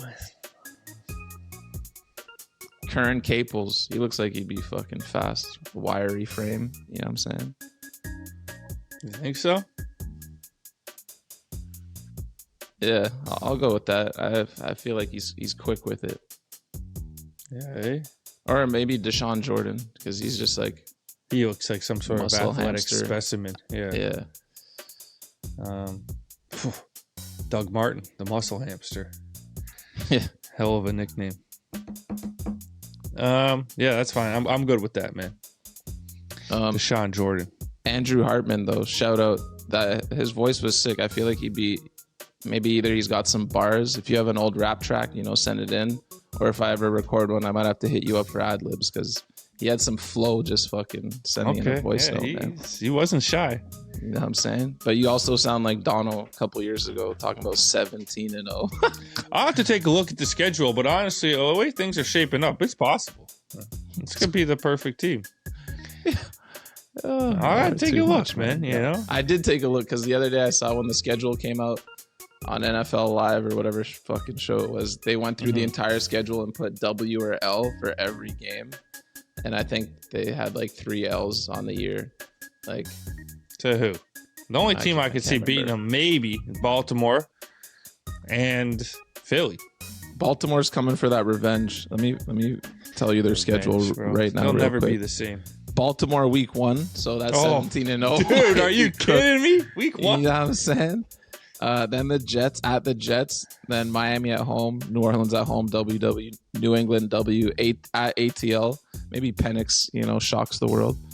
At Carolina W, KC in Buffalo. We should go to that game. Holy fuck, yo. Week 9, we're going to Buffalo. It's a wrap. Let's go to a game this year. We missed last year. No. Well, there's 2 games I want to go to, maybe. But KC at Buffalo's easy, epic. We should get tickets now because they're probably A zillion already dollars. expensive. Then at Miami, Tampa Bay, at Houston. That's a L. At Pittsburgh, At that's Houston that's is a an L. what? Yeah, you heard me. This guy, At he's so Pittsburgh. biased. That's a At guarantee. They don't Pittsburgh, even have that's to an go. L. Remember Actually, when no, I Swaggy want a P loss. told DeMarcus Cousins that they didn't even look at tape or Yeah. warm up? That's the Pittsburgh game this year. They just show up and they win that one. What do you mean, Mason Rudolph throwing darts, baby? To who? Cincy, Cincy at home. That'd be a sick game to go to. That's a at New great game. England, at But we're Cleveland, Philly, in Buffalo. Bro, y'all That's a win. 17-0. My ass, It's possible with that It- schedule. it really but is what not. week are we playing Kansas City? 9. And what month is that? November? I don't fucking know, man. It's kind of cold. You want to go in November? There's nothing earlier? No, there was Or a maybe sick skate? game. No, Detroit plays Pittsburgh in Detroit. But that's in the playoffs. But yeah, week What 17. do you mean in the playoffs?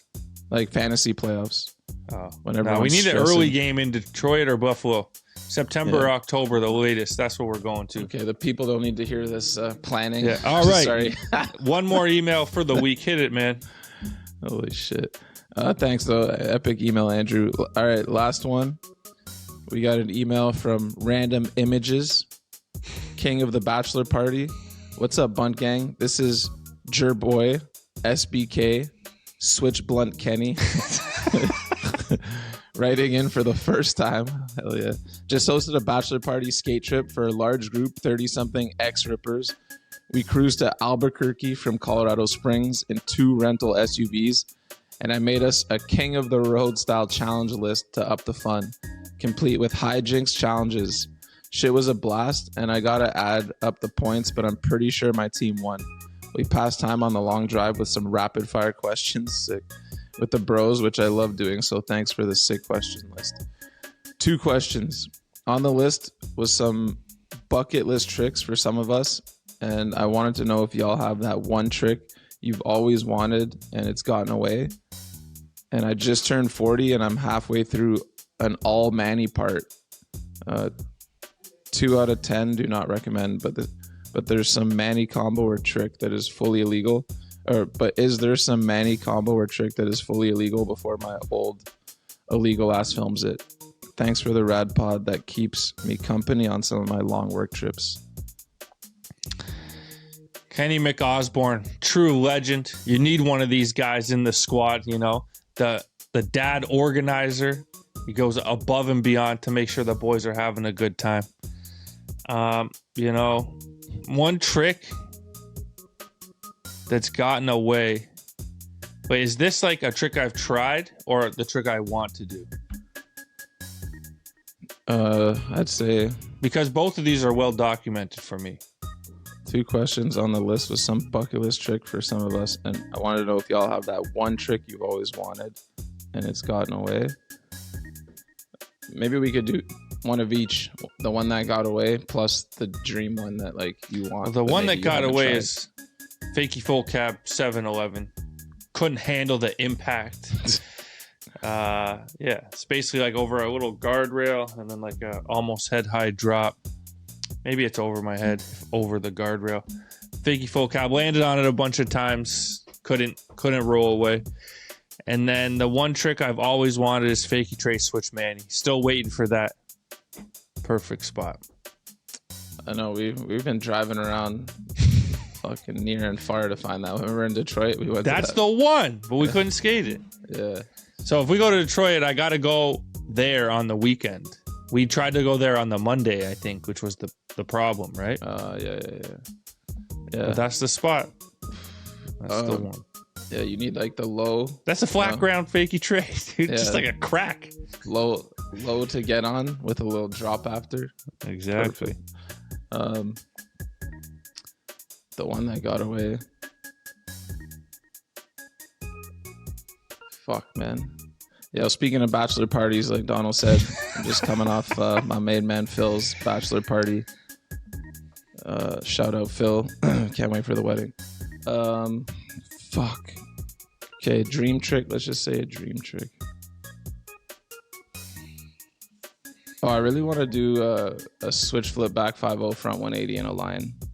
It's been in my head for a long time, just waiting to find the right ledge spot. And I feel like we don't have any good ledges with ends like in Toronto. No, not by any means. So hopefully find the right spot for that in the next year. And then one that got away. Let's go with, and the spot's unskateable now. Let's go with Smith Grind, the Scarborough rail. Holy The long one. shit. What's wrong with that thing? Is capped now or the rail's gone? I think it's capped. I don't even know. But it's been capped for years. I don't know what the current status is. Maybe Mitch could like fix it, but pretty sure that thing's toast. And if anyone wants to know the spot, it's the one that Morgan Smith crooks is in one of his blind parts, and he feebles it in his other blind part. It's like a long mellow rail, and I Smith probably 3/4 It's of not it. even that mellow. Yeah, it's kind of hectic. It's fucking gnarly. You'd like to Yeah. think it was long and mellow, but it's fucking fast, and it's like higher at the end, and then it's like a short bit of sidewalk and then grass, right? Yeah. There's nothing Yeah. mellow about that thing. I went with the Smith and like thought we were gonna battle it together, and then obviously him being him, he just like he went psycho mode and he just crooked it like within a couple minutes, like couple bunts, and then he just did it first try that he committed, and I'm like, And oh, you're like, now great. it's just me up here. And then I actually fucking got close to the end, but then I sacked and rolled my ankle in the same attempt, and that was that, man. Jesus Christ. And then illegal Manny trick. The one that comes to mind is nose Manny pivot to fakey Manny, or nose Manny pivot to switch Manny. Don't do any of those. Those are unnecessary. Yeah, and then I'll add to that any 3 shoves out Mm-hmm. or in, but especially out. Don't be thinking you're tech like our legendary homie Brian Weary back in the day, hitting us with the heel flip nose Manny 3 shove. Nah, you don't need that. Even if it feels good, bro. Don't do it. All right, y'all. That's going to wrap up the post office for this week. Get your emails, voice notes. And, if you want to send us clips, man. thebuntlive@gmail.com. Switch Blunt Kenny, legendary name. Yeah, send the switch blunt, Kenny. Come on, dog. Real shit.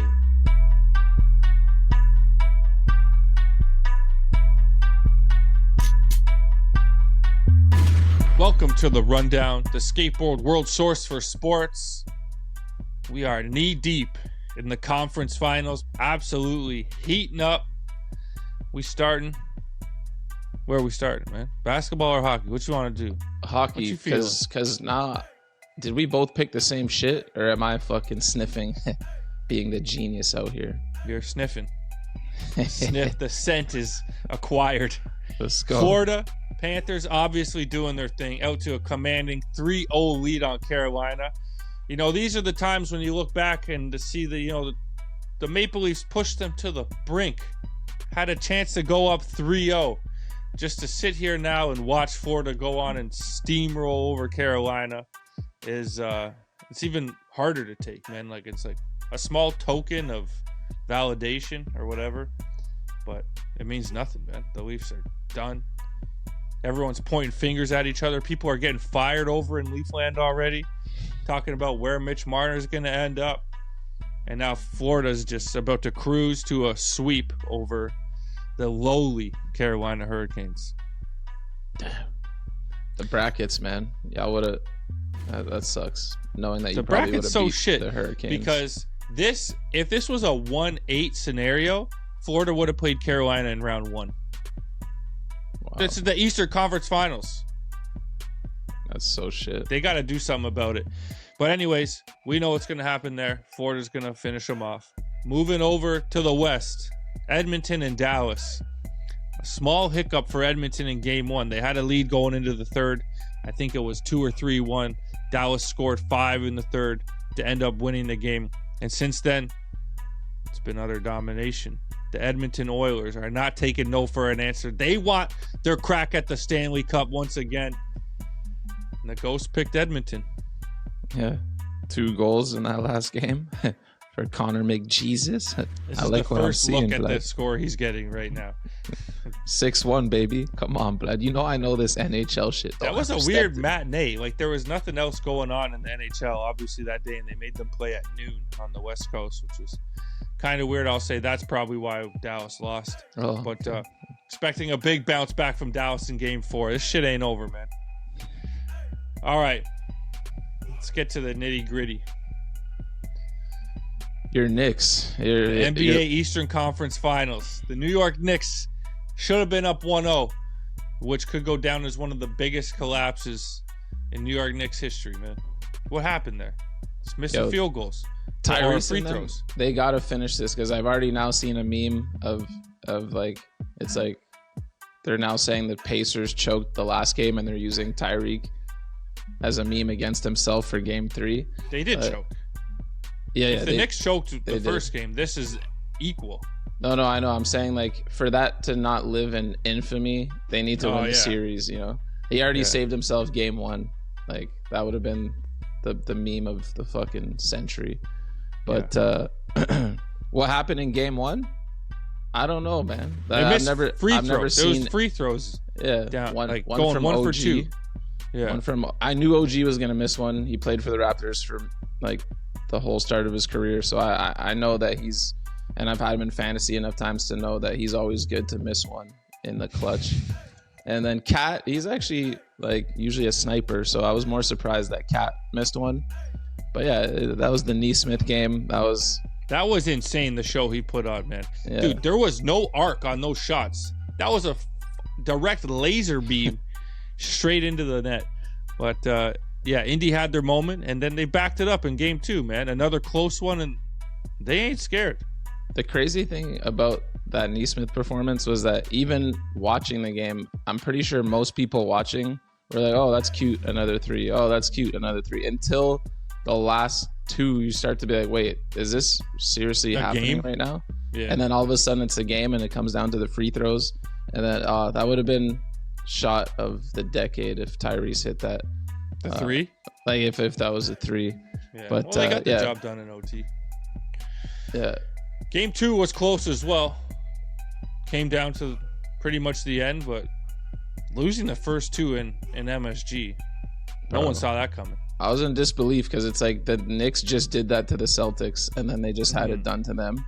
But I gotta give the Pacers a lot of props, man. They kind of fell asleep at the wheel yesterday, blowing a 20-point lead of their own.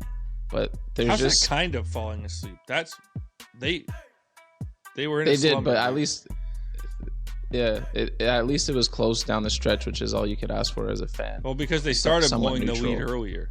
Yeah. But I've never seen anything like it where they've got 5 guys on the court that can usually all score, and you can't key in on anyone defensively. It's just like Tyrese is heating up, okay, and then all of a sudden TJ McConnell's killing you from mid-range. He's the most annoying player in the NBA. What? I guess you're rooting against him, so you can't appreciate it. I love him. He's great. That's the problem. Like, we don't need this right now. Like, when his guy's hitting mid-range jumpers, you're like, God, man, like, we're trying to come back here. Like, get out of the way. But that's what I love. It's like, name anyone, and they can score from most levels. TJ is not really a 3-point shooter, but Turner could score anywhere on the court. Tyrese can score anywhere on the court. Nemhard, great mid-range threes, fucking drives, all that shit. It's just they have no conscience is what it feels like when I'm watching them. Like the score, they don't care. It's like the Knicks will hit like a momentum killing 3, you would think, or like something that would affect their conscience and then start to panic, but they just keep coming. And they did kind of choke yesterday, but those first 2 games, I just kept thinking the script, when you just have a feel of what's going to happen. It's like they don't care about that. Series is like there's a role reversal. Like, yeah, the Pacers are the more seasoned team. They have the experience. They went there last year, but it's like the pressure is on the Knicks. Like, they're supposed to be the ones winning, when I think it should be opposite. And in game 1, there was a missed goaltend. We should have actually won that game. Oh my god! It was clear as fucking day that Bridges' layup went off the glass and then he blocked it. But we didn't have a challenge. It's whatever. It's part of the game, but part of the game. Oh, it shouldn't be part of the game if it's a goaltend. But we got our win in Indy. Clearly, the Knicks like performing on the road, and Brunson sat for long stretches in the 3rd and 4th in foul trouble. Deuce McBride doing his thing, and Zesty Cat took over down the stretch. Man, Karl Anthony Towns, bro. Are you a fan? Once the laughing stock of the NBA, getting choked out, the only man to tap to a choke in the NBA is he's saving New York basketball right now. I mean, Brunson, he did his thing. He hit that clutch jumper, but like that was the Cat comeback. Oh, 100%. Brunson, like, I think they gotta as a team watch some of this tape, because in game 1 it was a 1 possession game early in the 4th. He goes to the bench, and then everyone's like, oh shit, panic time. The Knicks are probably going to struggle without him. That's when they extend it to fucking 17 points with him on the bench. He comes back in, they lose the game. This game, he's in foul trouble the whole fucking game pretty much. And they keep going. But everyone's when when he's in the game in the fourth, I feel like they stand around a lot and watch. And I get it. But he he's does so damn that. He clutch. pushes them away. He wants that. Yeah. And like, I mean, he's the clutchest player in the NBA. People think that, you know, maybe we should do this, but yeah, they need to be able to mix in both aspects of the game. Yeah. Like just watch what happened in two of the most critical parts of these fucking games. The Knicks went off with him on the bench and everyone feeling like, ooh, I could score. Like everyone, I don't know. It's weird. I hate that. There was a point when where everyone stands in the fourth around. where I'm like, don't bring him back in. Yeah. He's so cold, and the game's trending in the right direction, but then he hit a fucking clutch jumper, which was. I think Tibbs actually played that perfectly, and I also think had they lost that game, everyone would have been coming for Tibbs' neck. Like, why the fuck did you leave Brunson on the bench? But it felt like the right thing to do. It was so the props right to thing. him on that. Anyways, Game 4. What's your prediction for Game 4 in Indy? I think we're gonna get a rerun of what the Pacers did to the Bucks in round 1, which is win 2, lose game 3 when Dame came back, and then lose 2 straight. So I think it's a 4-1 ending. We go on Pacers in 5. Because, if the Pacers lose next game, then it's like it was all for nothing stealing those games. Knicks get home court back, and I feel like the Knicks finish it in 6 or 7. But if the Pacers can handle business at home, I think they've already won twice in New York. They're going to pull up there. And I just think they're a better team, man. I do. So series is on the line. Yeah. I think the Knicks are finally finding out what they have in their bench and using it a little bit more, because the Pacers play a deep game as well. So Tibbs is finally changing his ways and letting some of these guys get a little bit of run. Deuce McBride's playing great. Mitchell Robinson doing his fucking thing. He's one of the funniest guys in the world, man. Sometimes he looks absolutely lost out there, but his rebounds are unreal. I think it's going 7 if we win this game, and it's going to be pure entertainment. I can't believe it took Tibbs. This was basically their game 7. You lose this, it's over. Yeah. So that's why I felt like the Knicks were going to win even when they were down big at half. I'm like, these guys are throwing the kitchen sink, where the Pacers are like, we've got some room to breathe. And you can't, I forget who I just heard say that, you can't fake desperation. Like the team that's more desperate, it's hard to match that. So the Knicks, did their thing. But to go down 20 and it must win is kind of a little concerning as well. The no conscience Pacers, man, in 5. Let's go, baby. Tell me how Naismith recovered from that rolled ankle. I got no idea, man. The whole skateboard world could be using whatever they got in the Indiana dressing room, dude. And we don't get drug tested, so we could give us whatever he's got, or what the people know what's going on in that dressing room in Indy, man. Yeah, and oh shit, I think I wanted to shout out Niall Lovett. You know what I'm saying? Indiana legendary skater. He's been loving this. I think he said he went to game 3. Poor dude, bastard. his homie was wearing the Bunt Pacers hat in the stadium. Sick. Legend. That's we gotta bring that graphic back. When I see the Pacers logo, sometimes I'm like, yo, what is that? Like upside down Bunt thing? And I'm like, oh wait, no, it's the other way around. So the East, action packed. The West, man, hasn't been as fun to watch. Not even close. I remember during game 1 when we were texting about the Pacers and it was a blowout before the comeback started, and I was just like, yo, man, all we want is some close games. Like, I'm not like a huge Pacers or Knicks fan. I just wanted a close game, and you're like, yeah, fuck, whatever. And then all of a sudden, we're both like had our minds explode.